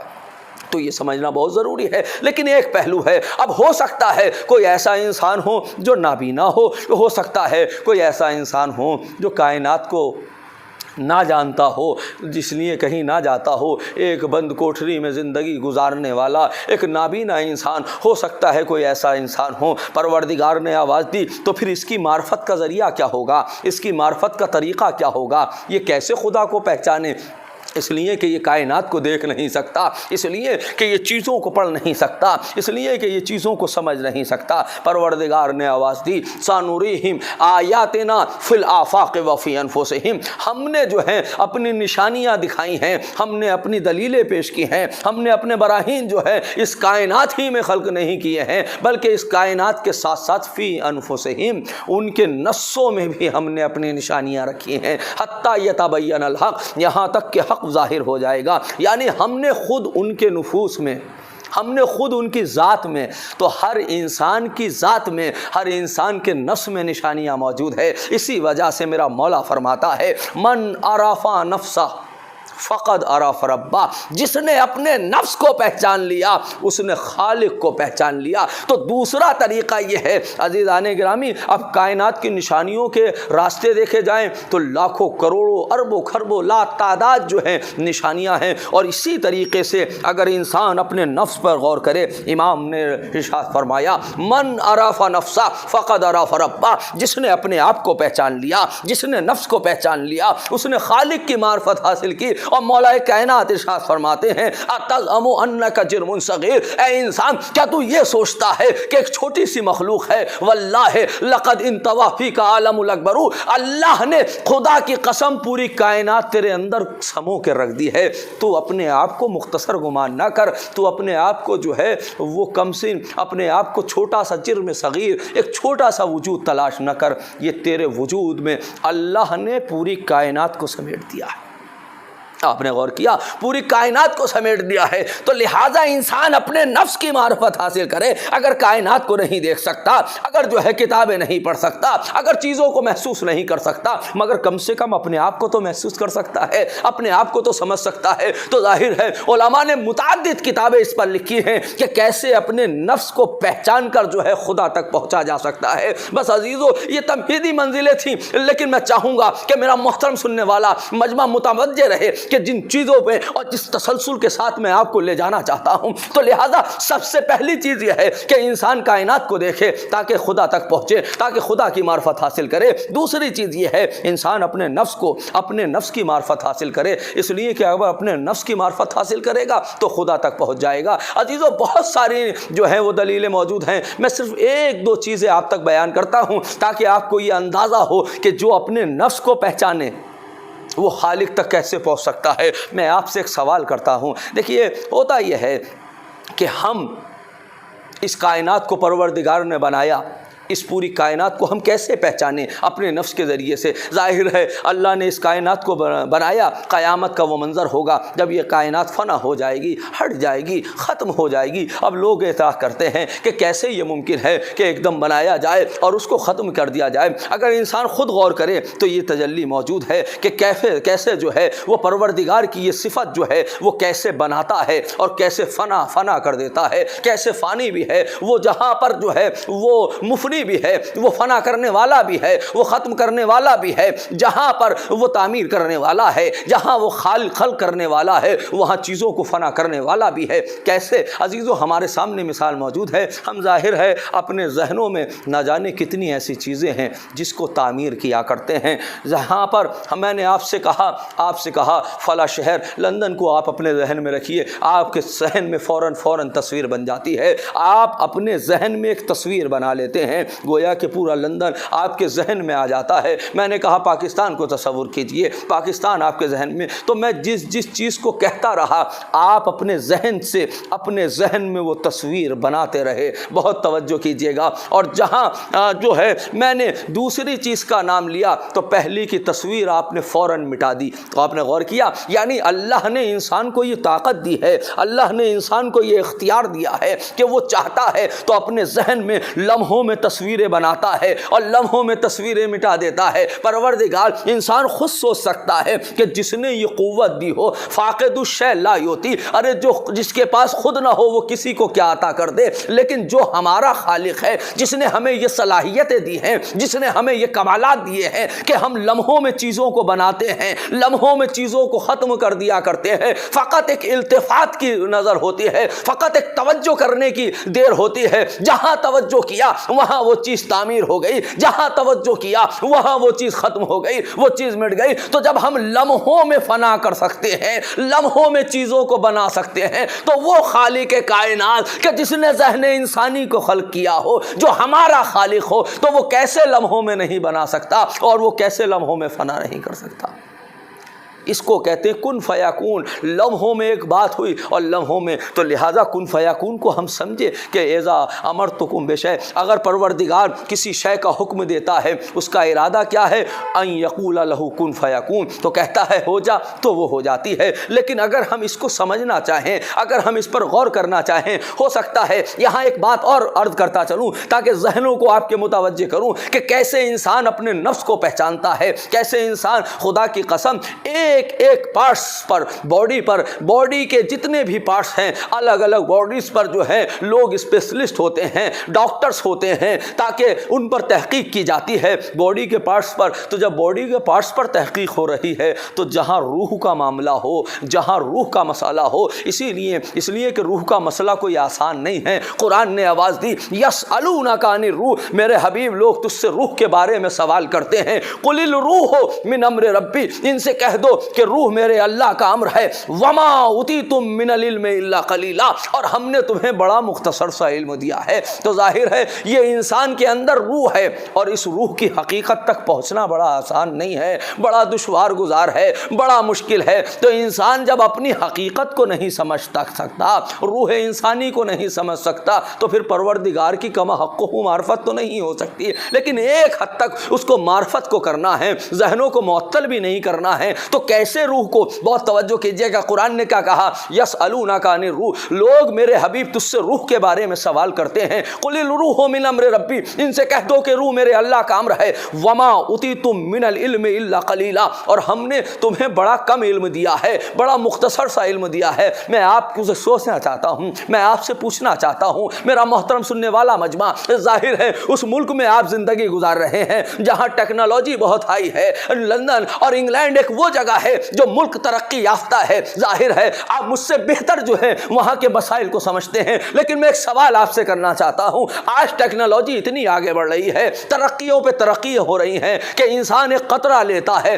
تو نتیجے میں کیا ہوتا ہے، نتیجے میں ایک بلڈ کا ایک قطرہ لیا، پوری باڈی کو اینالائز کر دیا، کہاں کیا مشکل ہے بتا دیا۔ تو یہ کائے کی ترقی ہے، یہ علم کی ترقی ہے نا۔ آج میں یہاں پر انڈیا میں بیٹھے ہوئے جو ہے وہ گفتگو کر رہا ہوں، لیکن آپ میری آواز لندن میں سن رہے ہیں، آپ میری آواز جو ہے وہ ایک دور دراز علاقے میں جو ہے سن رہے ہیں، اور اس کے ساتھ ساتھ میری تصویر کو بھی دیکھ رہے ہیں، میرے انداز و لب و لہجے کو محسوس کر رہے ہیں۔ لیکن میں آپ سے سوال کر رہا ہوں، یہ ساری ترقیاں، یہ ٹیکنالوجی، یہ ساری چیزیں کس کی دین ہیں؟ تو آپ یہی تو کہیں گے نا کہ یہ ایک علم کا کمال ہے، یہ علم کا کمال ہے کہ آج انسان دوش ہوا پر سوار ہے۔ بہت توجہ کیجئے گا، یہ علم کا کمال ہے کہ آج انسان جو ہے وہ ستاروں میں کمندے ڈال رہا ہے۔ آج یہ علم کا کمال ہے کہ انسان چاند پر قدم رکھے ہوئے ہے۔ یہ علم کا کمال ہے کہ انسان سورج کی تمازت سے فیض حاصل کر رہا ہے۔ یہ علم کا کمال ہے کہ لمحوں میں یہاں سے آواز وہاں پہنچ رہی ہے، تصویر یہاں سے وہاں پہنچ رہی ہے۔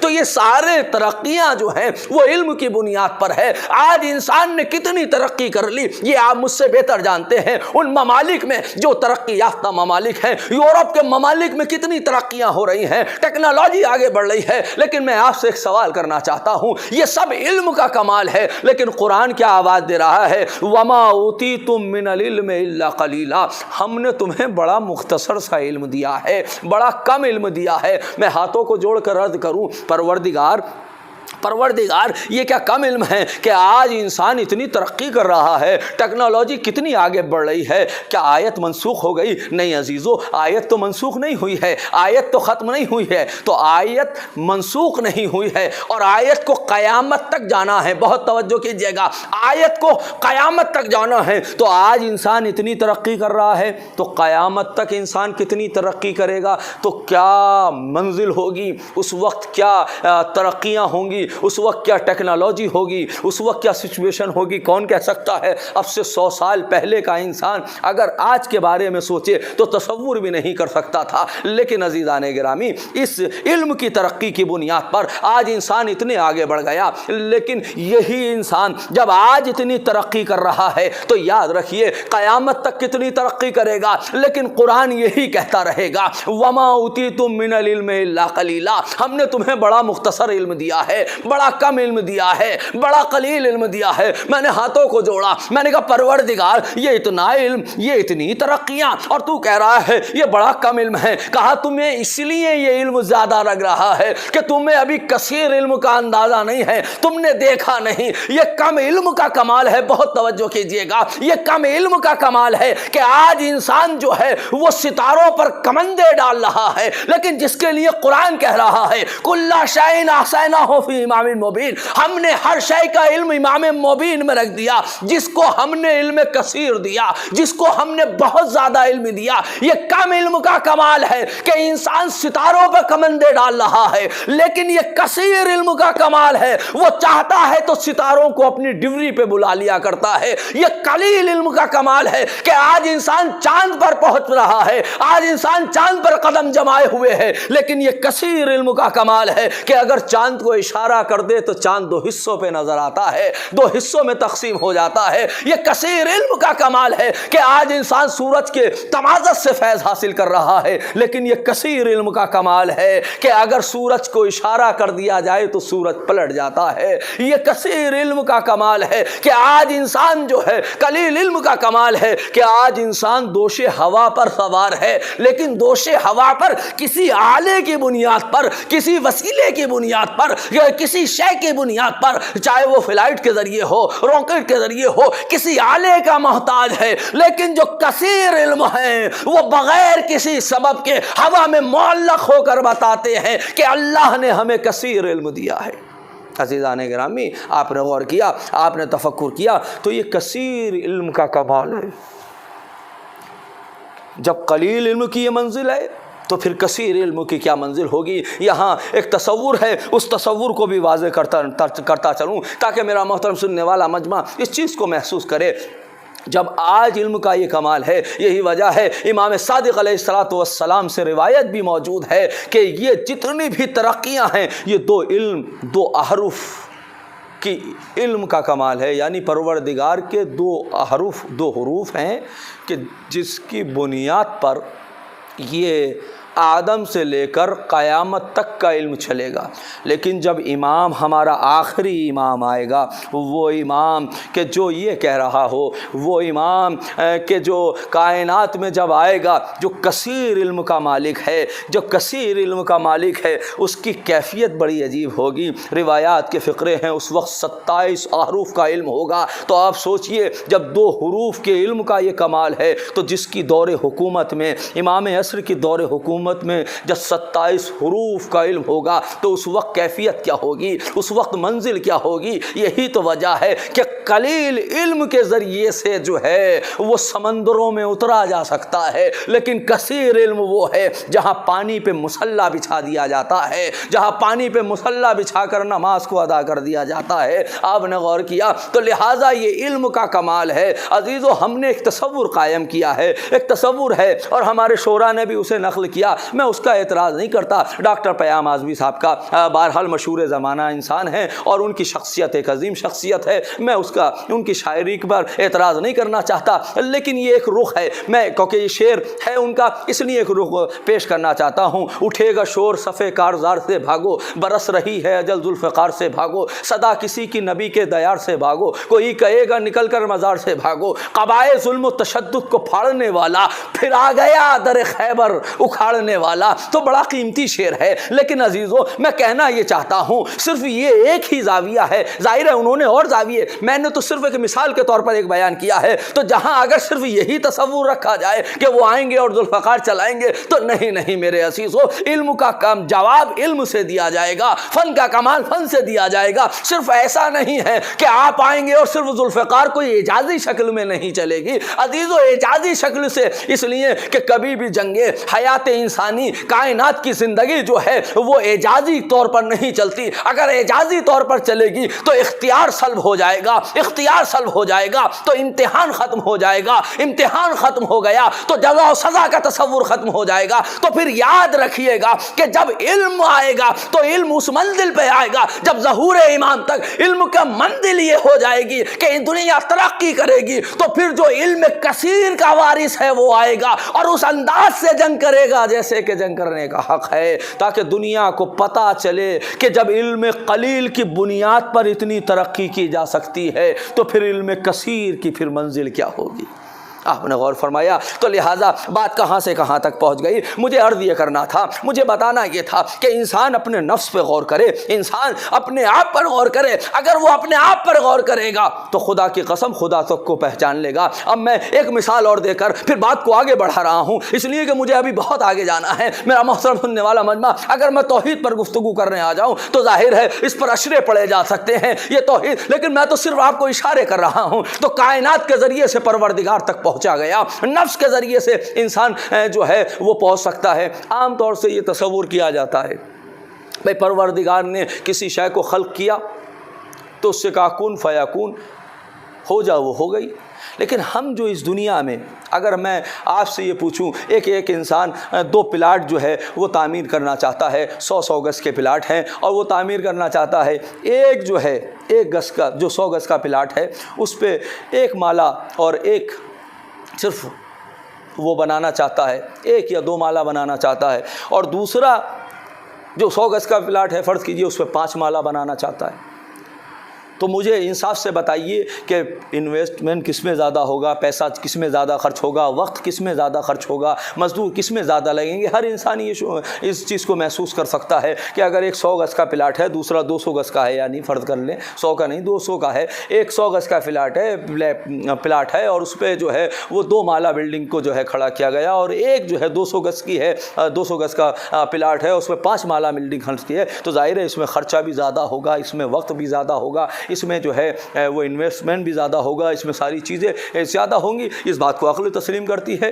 لیکن میں اب آپ سے یہاں سوال کرنا چاہتا ہوں کہ اللہ کی مخلوقات اتنی ہیں، سوچئے، غور کیجئے، تفکر کیجئے، اللہ کی مخلوقات اتنی ہیں، اللہ کی کائنات میں جو ہے وہ جمادات بھی ہیں، نباتات بھی ہیں، ظاہر ہے ساری چیزیں جو ہے، انسان بھی ہیں، فرشتے بھی ہیں، یہ اللہ کی مخلوقات ہے۔ میں آپ سے سوال کرتا ہوں کہ اللہ نے چونٹی کو بھی خلق کیا، چونٹی ایک چھوٹی سی مخلوق ہے، اور ہاتھی ایک بڑی مخلوق ہے، لیکن مجھے آپ بتائیے کہ چھوٹی مخلوق کہ جس کا وجود بہت مختصر ہوتا ہے، اور ہاتھی ایک بڑی مخلوق، تو عقل کیا کہتی ہے، ذہن کیا کہتا ہے، فکر کیا کہتی ہے؟ ظاہر ہے اگر ایک چھوٹی مخلوق ہے تو اس میں کم وقت لگنا چاہیے، جو بڑی مخلوق ہے اس میں زیادہ وقت لگنا چاہیے۔ بھئی ابھی آپ نے دیکھا، مثال میں نے آپ کے سامنے دی، ایک 100 گز کا پلاٹ ہے، 2 مالا بلڈنگ کھڑی کر رہے ہیں، اور ایک 200 گز کا پلاٹ ہے اور آپ جو ہے اس پہ 5 مالا بلڈنگ کھڑی کر رہے ہیں، تو لہٰذا ہے اس میں پیسہ بھی خرچ زیادہ ہوگا، وقت بھی زیادہ لگے گا۔ تو کیا اللہ نے بھی ایسا کیا؟ الیاذ باللہ، کہ چونٹی کو بنایا تو فرض کیجئے اس میں 2-1 منٹ لگے، اور ہاتھی کو بنایا تو اس میں 2-4 گھنٹے لگے؟ نہیں، ہر عقل انسانی یہی کہے گا، ہر فکر انسانی یہی کہے گا، کلام الہی یہی کہے گا، نہیں، وہ تو کن فیکون کی منزل ہے، اگر وہ کہتا ہے چیز ہو جا تو وہ ہو جاتی ہے، اب چاہے وہ کم ہو یا زیادہ ہو، اس سے بحث نہیں ہے۔ عزیزو، اب اس کی مثال میں آپ کو ذہنی طور سے خود اپنے نفس کے طور پر دینا چاہتا ہوں کہ کیسے انسان اپنے آپ کو پہچانے۔ یہ صلاحیت، یہ قابلیت، یہ ایبیلٹی، یہ صلاحیت اللہ نے خود انسان کو بھی دی ہے۔ اگر انسان غور کرے، اگر انسان تفکر کرے، آپ کہیں گے وہ کیسے؟ میں کہوں گا وہ ایسے ممکن ہے کہ آپ یہ سوچئے، میں آپ سے اگر پوچھوں کہ آپ جو ہے وہ چونٹی کا تصور کیجئے، تو آپ نے چونٹی کی تصویر کو اپنے ذہن پر اتار لیا اور چونٹی کا تصور کر لیا۔ میں کہوں گا آپ ہاتھی کا تصور کیجئے، تو آپ نے ہاتھی کا تصور کیا۔ میں نے کہا آپ سمندر کا تصور کیجئے، آپ نے سمندر کا تصور کیا۔ مجھے انصاف سے بتائیے، وہ جب میں کہہ رہا ہوں اور آپ اپنے ذہن میں اس کی تصویر بنا رہے ہیں،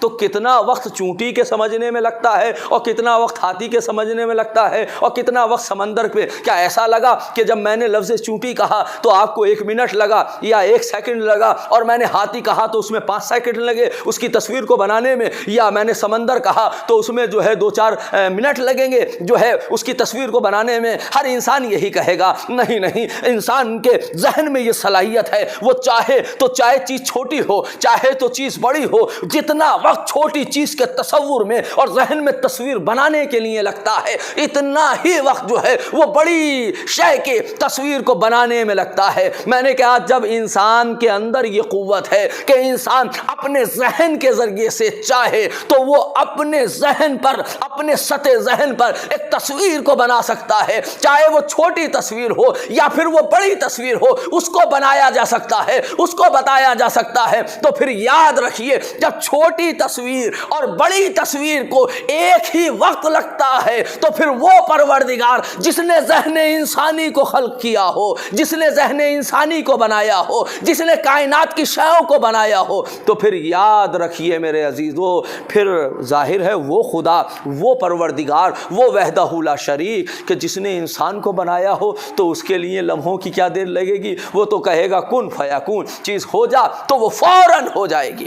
بس میرے عزیزو، آپ نے غور فرمایا تو یہ ایک انسان کا مرحلہ ہے کہ انسان کائنات کے ذریعے سے، انسان مخلوقات کے ذریعے سے، بہت توجہ کیجئے گا، مخلوقات کے ذریعے سے، کائنات کے ذریعے سے خالق تک انسان پہنچتا ہے۔ یہ دوسرا مرحلہ ہے کہ انسان نفس کے ذریعے سے کائنات تک پہنچتا ہے۔ آپ نے غور کیا تو عام طریقے سے جو طریقہ ہے، عام و فہم جو انسان کا سلیقہ اور انداز اور طریقہ ہے، بس عزیزو اب میں وہ چیز آپ کی خدمت میں بیان کر رہا ہوں جس کی وجہ سے میں نے اب تک آپ کو زحمت سماعت دی ہے۔ اب زحمت نہیں ہے بلکہ یہ تو رحمت ہے، اس لیے کہ ذکر اہل بیت ہے، ذکر خدا ہے، یہ رحمتیں ہیں، یہ برکتیں ہیں۔ لیکن میں آپ سے یہ پوچھنا چاہتا ہوں کہ ہمارا عام جو تصور ہے خدا تک پہنچنے کے لیے، خدا کی معرفت کو حاصل کرنے کے لیے، خدا کو پہچاننے کے لیے، وہ کیا ہے کہ ہم خالق کے ذریعے سے مخلوق تک پہنچتے ہیں، ہم جو ہے کائنات کے ذریعے سے خالق تک پہنچتے ہیں، ہم کائنات کے ذریعے سے بنانے والے تک پہنچتے ہیں، یعنی ہم معلول سے علت کی طرف جاتے ہیں، ہم مسبب سے سبب کی طرف جاتے ہیں،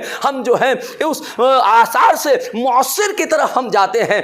لیکن میں سوال یہ کرنا چاہتا ہوں، بہت توجہ کیجئے گا، میں پوچھنا یہ چاہتا ہوں کہ ٹھیک ہے، کیونکہ اس دنیا میں جب ہم آئے تو کائنات موجود تھی، زمین موجود تھی، آسمان موجود تھا، کائنات موجود تھی، یہ ساری چیزیں، یہ چاند و ستارے موجود تھے۔ ہم نے کائنات کو دیکھا، کائنات کے ساتھ ساتھ اس کے بنانے والے کی طرف ہم متوجہ ہو گئے۔ ہم نے سورج کو دیکھا، ہم نے تسلیم کر لیا کہ اس کا کوئی بنانے والا بھی ہے۔ ہم نے چاند کو دیکھا، ہم نے مان لیا کہ اس کا کوئی بنانے والا بھی ہے۔ ہم نے ستاروں کو دیکھا، ہم نے مان لیا کہ اس کا بنانے والا بھی ہے۔ ہم نے دریاؤں کی روانی کو دیکھا، ہم نے مان لیا کہ اس کا بنانے والا بھی ہے۔ ہم نے پہاڑ کی بلندیوں کو دیکھا، ہم نے مان لیا کہ اس کا بنانے والا بھی ہے۔ ہم نے سطح زمین کو دیکھا، ہم نے مان لیا کہ اس کا کوئی بنانے والا بھی ہے۔ ہم نے آسمان کو دیکھا، ہم نے مان لیا کہ اس کا کوئی بنانے والا بھی ہے۔ لیکن میرے عزیزو، ہمارے معرفت کا ذریعہ کائنات ہے۔ پتہ یہ چلا کہ اگر ہمارے اور درمیان میں جو وسیلہ بنا وہ کائنات بنی تاکہ ہم کائنات کے ذریعے سے خدا تک پہنچے۔ لیکن مجھے انصاف سے بتائیے، وہ رسول جو آواز دے رہا ہے اول ما خلق اللہ نوری،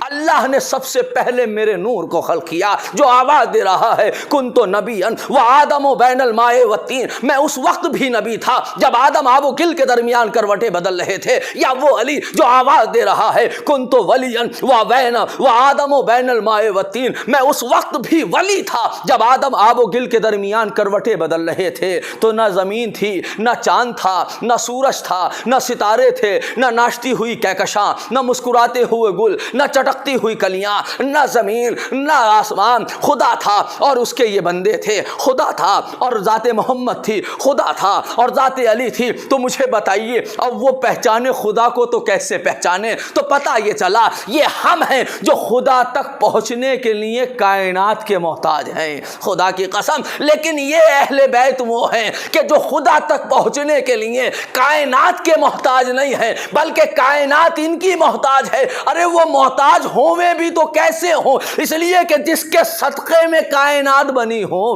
جو صدقہ ہو تو وہ اس کا محتاج کیسے ہو سکتا ہے جس کے صدقے میں یہ کائنات بنی ہو؟ اور میرے عزیزو، تو پھر معرفت کا ذریعہ کیا ہے؟ معرفت کا طریقہ کیا ہے؟ اس لیے کہ کائنات نہیں ہے جس کے ذریعے سے خدا تک پہنچا جا سکے، کوئی آثار نہیں ہے جس کے ذریعے سے خدا تک پہنچا جا سکے۔ وہ ہے یا اس کا پروردگار ہے، احمد ہے یا محمد ہے، علی ہے یا اعلیٰ ہے، فاطمہ ہے یا فاطر السماوات ہے، حسن ہے یا محسن ہے، قدیم الاحسان حسین ہے یا پھر جو ہے پروردگار موجود ہے، تو مجھے ایسی کیفیت میں، ایسی سچویشن میں کہ جہاں پر جو ہے کوئی بنانے کوئی آثار نہیں ہے، کائنات کی زمین و آسمان نہیں ہے، تو کیسے پہچانا جائے؟ اس مسئلے کو دعائے صبح میں مولا امیر المومنین نے حل کیا، آواز دی، یا من دل علی ذات ہی بے ذات، اے وہ ذات جو خود اپنی ذات کے اوپر دلیل بن گئی ہے۔ یعنی امام بتانا یہ چاہتے ہیں ہم کائنات کے ذریعے سے نہیں پہچانتے،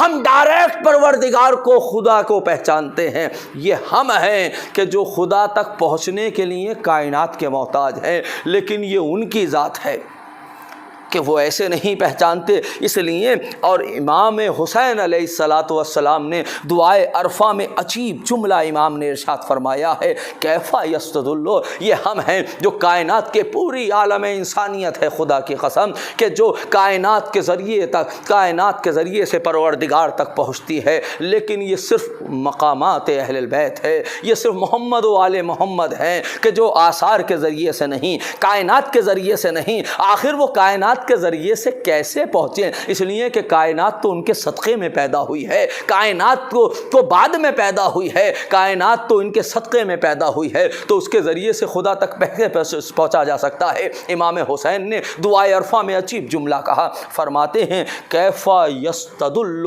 علیک بما ہوا مفتخر الیک، اے میرے پروردگار، اے میرے معبود، اے میرے خدا، پہلا ہم اس شے کو تجھ تک پہنچنے کا ذریعہ کیسے بنا سکتے ہیں جو خود تیری محتاج ہو؟ بڑا عزیزو، بڑا قیمتی جملہ ہے امام حسین علیہ السلام کا۔ آواز دی، اے میرے معبود، اے میرے پروردگار، یہ کائنات تو تیری مخلوق ہے، تو جو تیری مخلوق ہے اس کے ذریعے سے ہم کیوں جو ہے وہ پہنچ سکتے ہیں؟ اس لیے کہ کائنات تو تیری محتاج ہے، تو جو تیری محتاج ہو وہ تجھ تک کیا پہنچائے گی؟ بہت توجہ کیجیے گا، وہ تجھ تک کیا پہنچائے گی؟ بڑا قیمتی جملہ ہے، کیفا یستدل، کیسے استدلال کیا جا سکتا ہے علیک، اے میرے پروردگار، تیری ذات پر، بما ہوا، اس چیز کے ذریعے سے، یہ مفتخرون الیک، جس کو خود تیری ضرورت ہے۔ اے میرے پروردگار، متا غبتا، تو غائب کب ہوا ہے؟ یہ انداز الگ ہے، یہ ہمارا انداز ہے، بس نتیجہ پیش کر رہا ہوں، یہ ہمارا انداز ہے، یہ ہمارا طریقہ ہے۔ جب ہم دنیا میں آئے تو کائنات کے ذریعے سے خدا تک معرفت حاصل کرتے ہیں، خدا تک پہنچنے کی صلاحیت کوشش کرتے ہیں،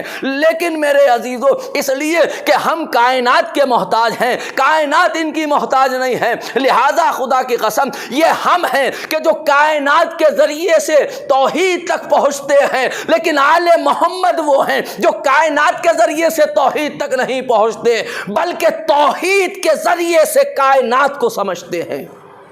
توحید کے ذریعے سے، یہ جملہ یاد رہ جائے، میرے محترم سننے والوں کے ذہن و دل و دماغ میں اتر جائے، یہ کائنات توحید کے ذریعے سے، خدا کے ذریعے سے کائنات کو سمجھتے ہیں، یہ خالق کے ذریعے سے مخلوق کو سمجھتے ہیں کہ اس کی ذات ایسی ہے تو اس کی پھر مخلوق کیسی ہونی چاہیے، لیکن یہ ہم ہیں کہ جو ہم مخلوق کے ذریعے سے کائنات تک پہنچتے ہیں۔ بس عزیزو، آپ نے غور کیا، آپ نے تفکر کیا، آپ نے تدبر کیا، تو لہٰذا جو کائنات کا محتاج نہیں تھا، یا من دل علی ذاتہ بے ذات، اے وہ ذات کہ جو خود اپنی ذات کے اوپر نشانی بن گئی، خود اپنی ذات کے اوپر دلیل بن گئی، تو لہٰذا امام نے فرمایا کہ ہم اس تک پہنچے ہیں خود اس کی ذات کے ذریعے سے، کسی وسیلے کے ذریعے سے نہیں، کسی واسطے کے ذریعے سے نہیں، کسی توسط کے ذریعے سے نہیں، اور جب اس کی ذات تک ایسے پہنچے ہیں کہ جس میں کسی توسط کی ضرورت نہیں ہے، تو اب اگر ہم معرفت حاصل کریں تو ہمیں کوئی وسیلہ چاہیے، ہمیں کوئی معرفت چاہیے۔ لیکن عزیزو، بس آخری جملے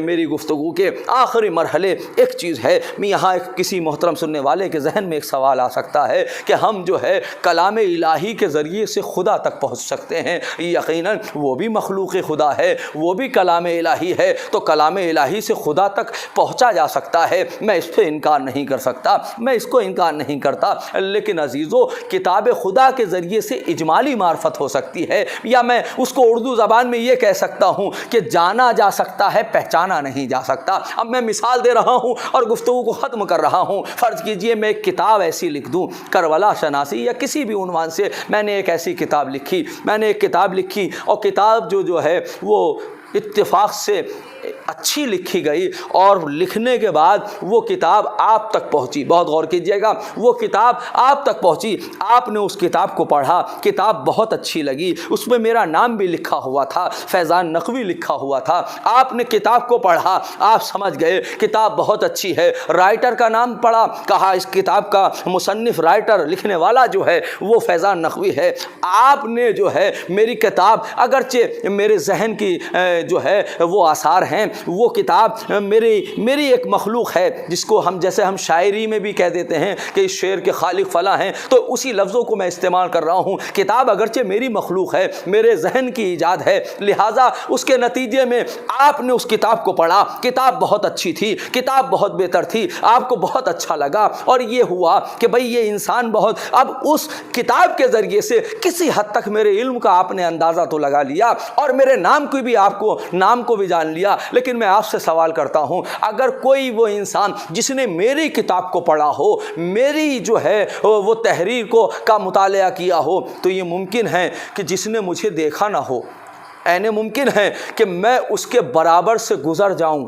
اور وہ مجھے نہ پہچانے. بھئی یہ ممکن ہے یا نہیں ممکن ہے؟ یقیناً ممکن ہے کہ ایک انسان نے میری کتاب پڑھی ہے, میرا نام بھی پڑھا ہے, لیکن میں اس کے برابر سے گزر جاؤں اور ہو سکتا ہے وہ مجھے نہ پہچانے. تو لہٰذا پہچاننے کے لیے ضروری کیا ہے؟ ضروری دو چیزیں ہیں. پہچاننے کے لیے, تفصیلی معرفت کے لیے دو طریقے ضروری ہیں. پہلا طریقہ یہ ہے کہ جب یا تو میں خود آپ کے پاس آ جاؤں اور آپ خود مجھے دیکھیں اور میں کہوں میں اس کا رائٹر ہوں, آپ نے مجھے پہچان لیا. یا پھر دوسری کیفیت یہ ہے کہ وہ کتاب جو آپ مطالعہ کر رہے تھے, جو پڑھ رہے تھے, اس کے پیچھے میری ایک تصویر رکھی ہوئی تھی, میری فوٹو لگی ہوئی تھی. اب میری فوٹو کو آپ نے جب دیکھا, میری تصویر کو آپ دیکھنا, تو عین ممکن ہے کہ تصویر کو دیکھ کر جب میں کہیں گزروں تو آپ مجھے پہچان لیں کہ یہ فلاں انسان ہے جس کی میں نے کتاب کو پڑھا ہے. لیکن پتہ یہ چلا کہ جانا جا سکتا ہے, اجمالی معرفت ہو سکتی ہے, لیکن اگر تفصیلی معرفت حاصل کرنی ہے, تصویری معرفت ہو رہی ہے, پہچاننا ہے, جاننا نہیں, صرف پہچاننا ہے, تو اس کے دو طریقے ہیں. یا میرا وجود خود آ جائے یا میری تصویر آپ دیکھیں. تو عزیزان گرامی, کلام الہی کے ذریعے سے توحید کو جانا تو جا سکتا ہے, پہچانا نہیں جا سکتا. پہچاننے کے لیے صرف دو ہی طریقے ہوتے ہیں. کتاب خدا کے ذریعے سے جانا جا سکتا ہے, اجمالی معرفت ہو سکتی ہے, تفصیلی معرفت نہیں ہو سکتی. اس کے دو ہی طریقے ہیں, یا تو توحید خود آئے یا پھر ایسی تصویر ہو کہ جو توحید کی عکاسی کرتی ہو. تو اے میرے پروردگار, تو آ نہیں سکتا اس لیے کہ تو واجب الذات ہے. اگر تیرے تجلی بھی آئے تو ہم فنا ہو جائیں گے, ہم ختم ہو جائیں گے, لہذا تو آ نہیں سکتا. تو لہذا پروردگار نے آواز دی, میں آ نہیں سکتا, لہذا اپنی ذات کے نہیں, اپنے صفات کے 14 ایسے تصاویر بھیج دیتا ہوں, 14 ایسی تصویریں بھیج سکتا ہوں کہ جس کے صفات کو پڑھتے چلے جاؤ, جن کے صفات کو دیکھتے جاؤ اور خدا کے صفات کا اندازہ لگاتے جاؤ. ان کی کریمی کو دیکھو تو پتہ چلے کہ کریم کیسے ہوتے ہیں. ان کے جو ہے, جب ان کے جو ہے وہ فضل کو دیکھو تو اندازہ لگاؤ کہ فضل الہی کیسا ہوگا. ان کی سخاوت کو دیکھو تو اندازہ ہوگا کہ وہ کیسے سخی ہے. ان کے علم کو دیکھو تو تمہیں پتہ ہوگا کہ جب یہ ایسے ہیں تو پھر اس کا علم کیا ہوگا. لہٰذا اللہ نے اپنے صفات کے 14 مظاہر پیدا کیے جن کو انسان کامل کہا جاتا ہے, جو ہر اعتبار سے صفات و کمالات میں انسان سے اعلیٰ ہوتے ہیں, اس لیے کہ وہ مظہر صفات الہیہ ہوتے ہیں. اور عزیزو یہی وجہ ہے کیونکہ امام کائنات میں سب سے افضل ہوتا ہے, سب سے بہتر ہوتا ہے, سب سے اشرف ہوتا ہے. یہی وجہ ہے کہ بعد کربلا امام زین العابدین علیہ السلام کے پاس ایک شخص آیا اور آنے کے بعد کہا, مولا میرا عقیدہ یہ ہے, ہمارا ماننا یہ ہے, ہمارا عقیدہ یہ ہے کہ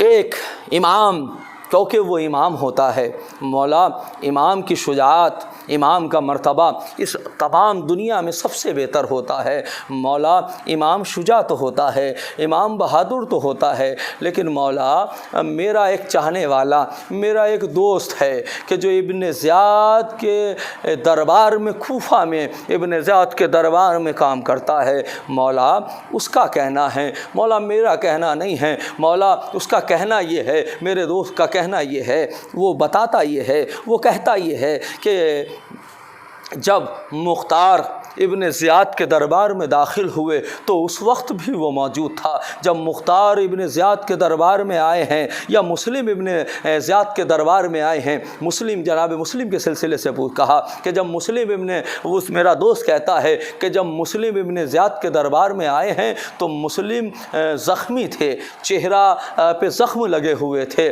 خون بہہ رہا تھا، لیکن مسلم جب دربار میں قدم رکھا ہے تو ایک مرتبہ سر کو بلند کیے ہوئے تھے، شانوں کو جو ہے وہ بلند کیے ہوئے تھے، سینے کو چوڑا کیے ہوئے بڑے تمکنت کے ساتھ جو ہے وہ مسلم دربار ابن زیاد میں آئے ہیں. مولا میرا وہ دوست کہتا ہے جب مسلم دربار میں آئے تب بھی وہ موجود تھا، اور جب آپ دربار ابن زیاد میں گئے تب بھی وہ موجود تھا. اس کا کہنا یہ ہے کہ جب مسلم آئے تو سر اٹھا ہوا تھا، سینے چوڑے تھے، لیکن جب مختار آئے ہیں، جب آپ آئے ہیں تو اس کا کہنا یہ ہے کہ جب آپ تشریف لے کر آئے ہیں تو آپ کا سر جھکا ہوا تھا، شانے ڈھلے ہوئے تھے. مولا ہمارا عقیدہ یہ ہے، ہمارا ماننا یہ ہے، ہم جانتے ہیں کہ جو امام ہوتا ہے اس کی شجاعت زیادہ ہوتی ہے، وہ بہادر زیادہ ہوتا ہے، لیکن مولا اس کے پیچھے ہدف کیا ہے، سبب کیا ہے؟ جب ابن زیاد کے دربار میں مسلم نے قدم رکھا تو ان کی کیفیت ایسی تھی کہ سر اٹھا ہوا تھا، لیکن جب آپ نے قدم رکھا تو سر جھکائے ہوئے تھے، شانے ڈھلے ہوئے تھے، ایسے آ رہے تھے جیسے کوئی مظلوم آتا ہے، بہت زیادہ پریشان نظر آ رہے تھے. مولا اس کی وجہ کیا ہے؟ امام نے ایک مرتبہ آواز دی، تمہارے دوست نے انصاف نہیں کیا. اس نے یہ تو بتایا کہ جب مسلم داخل ہوئے تو کیسے داخل ہوئے، اس نے یہ بھی بتایا جب ہم داخل ہوئے تو کیسے داخل ہوئے، لیکن کیا اس نے یہ نہیں بتایا؟ اس نے انصاف نہیں کیا. اس نے نہیں بتایا جب میرا چچا مسلم داخل ہوا تو یک کو تنہا تھے، لیکن جب میں ابن زیاد کے دربار میں آیا تو ماں بہنوں کے کھلے ہوئے سر، سید سجاد کی غیرت اس بات کو برداشت نہیں کرتی، اس لیے کہ جدھر دیکھیں کہیں زینب کا کھلا سر، کہیں ام کلثوم کا کھلا سر، کہیں سکینہ کا کھلا سر. غیرت سید سجاد نے اپنے سر کو جھکا لیا. جزاکم ربکم خیر الجزا. خدا آپ کو کسی غم میں نہ رلائے. ظاہر ہے یہ غم، یہ ایام وہ چل رہے ہیں. آج ظاہر ہے کل کی تاریخ وہ تھی جو جناب سکینہ کی شہادت کی تاریخ تھی. یہ وہ ایام ہیں کہ اہل حرم جو ہیں وہ زندان شام میں ہیں. بس عزیزو ایک روایت پیش کر گفتگو کو ختم کر رہا ہوں. ظاہر ہے تاریخ نے لکھا کہ 11 محرم کو یہ قافلہ چلا اور اس کے بعد 15-16 جو ہے وہ محرم کو یہ قافلہ چل کر 29 کی شام، محرم میں 29 کی شام کو یہ قافلہ ایک مرتبہ سرحد دمشق تک پہنچ گیا. عزیزو بس ایک روایت پیش کر گفتگو کو ختم کر رہا ہوں. ایک مرتبہ 29 محرم کو یہ قافلہ پہنچا، قاصد کو بھیجا گیا یزید کے دربار میں کہ قافلہ آ گیا ہے، اسیر کو گرفتار کر ہم لا چکے ہیں، لہٰذا ہمیں اجازت دی جائے تاکہ ہم ان کو دربار میں جو ہے پہنچا دیں. اتنے میں ایک مرتبہ یزید نے پیغام بھیجا، جا کر ان سے کہو کہ یہیں پر ٹھہرے رہیں. عزیزو 29 کا دن جو ہے، 29 کا شام میں یہ قافلہ پہنچا تھا، 29 کا دن وہیں گزرا، 30 کا دن وہیں گزرا. پہلی سفر کو داخلے کی اجازت ملی. 3 دن تک قافلہ بیرون دمشق کھڑا رہا. کیوں؟ اس انتظار میں کہ تاکہ شہر کو سجایا جائے، تاکہ آئینہ بندی کی جائے، تاکہ دربار کو سجایا جائے اور یہ اعلان کر دیا جائے کہ یزید کے خلاف جو ہے وہ ایک باغی نے جو ہے وہ سر کو بلند کیا تھا، لہٰذا ان کو گرفتار کر لے جایا جا رہا ہے. لہٰذا عزیزو 3 دن تک مجھے نہیں معلوم کہ زینب نے یہ دن کیسے گزارے، ام کلثوم نے یہ دن کیسے گزارے، یہ کیسے دن گزارے. تمام بیویاں کھڑی رہیں. بس عزیزو تیسرے دن جب اجازت ملی، تاریخ نے لکھا اب جیسے ہی داخلہ دمشق ہوا داخلہ دمشق ہوا تو آگے آگے جو ہے وہ شہداء کے سر تھے، کچھ فوج اشقیاء کے افراد تھے جو ہاتھوں پہ نیزے لیے ہوئے ہیں اور نیزوں پر سر ہیں، جہاں خون میں غلطہ ہے، خاک و خون میں غلطہ ہے۔ عزیزو ایک مرتبہ لے کر یہ چل رہے ہیں اور پیچھے پیچھے اونٹ ہیں، اونٹوں پر جو ہے وہ سوار تو موجود ہیں لیکن اونٹ کی پشت پر نہ کوئی اماری موجود ہے، اونٹ کی پشت پر نہ کوئی جو ہے وہ محمل موجود ہے، اونٹ کی پشتوں پر جو ہے وہ بے کجاوا اونٹوں پر اور بے کجاوا محملوں پر جو ہے وہ بیویاں سوار ہیں، سروں کو جھکائے ہوئے ہیں، جو ہے وہ چادریں نہیں ہیں، سروں سے اپنے جو ہے وہ چہروں کو چھپائے ہوئے یہ بیویاں چل رہی ہیں۔ اور ایک مرتبہ ایک جو ہے وہ اسیر ایسا ہے جو سر کو جھکائے ہوئے، ہاتھوں میں ہتکڑیاں، پیروں میں بیڑیاں، گلے میں توق و خاردار، کمر میں بند جو ہے وہ لنگر ہے، اور ایک مرتبہ یہ چل رہا ہے۔ بس تاریخ نے لکھا کہ اتنے میں ایک مسجد کے قریب سے یہ قافلہ گزرا، مسجد کا دروازہ کھلا، ایک ضعیف آگے بڑھا، جو ضعیف تھا عصا کا سہارا لیے ہوئے۔ ایک مرتبہ اس نے کیا دیکھا کہ یہ بیویاں کیسی ہیں جو بے کجاوا اونٹوں پر سوار ہیں، یہ شہداء کے سر کیسے ہیں۔ بس ایک مرتبہ قریب گیا، سید سجاد کے قریب آیا اور آنے کے بعد ایک جملہ کہا، الحمدللہ الذی خذلکم، خدا کا شکر ہے جس نے تم کو رسوا کیا۔ عزیزو اس لیے کہ شام میں یہ مسئلہ ہوا تھا، شام میں یہ اعلان کر دیا تھا کہ خروج کیا ہے، باغیوں کا خروج ہے۔ بس عزیزو جیسے ہی کہا الحمدللہ، تمام تعریفیں اس خدا کے لیے جس نے تمہیں رسوا کیا۔ مجھے نہیں معلوم کہ سید سجاد نے یہ جملہ کیسے سنا۔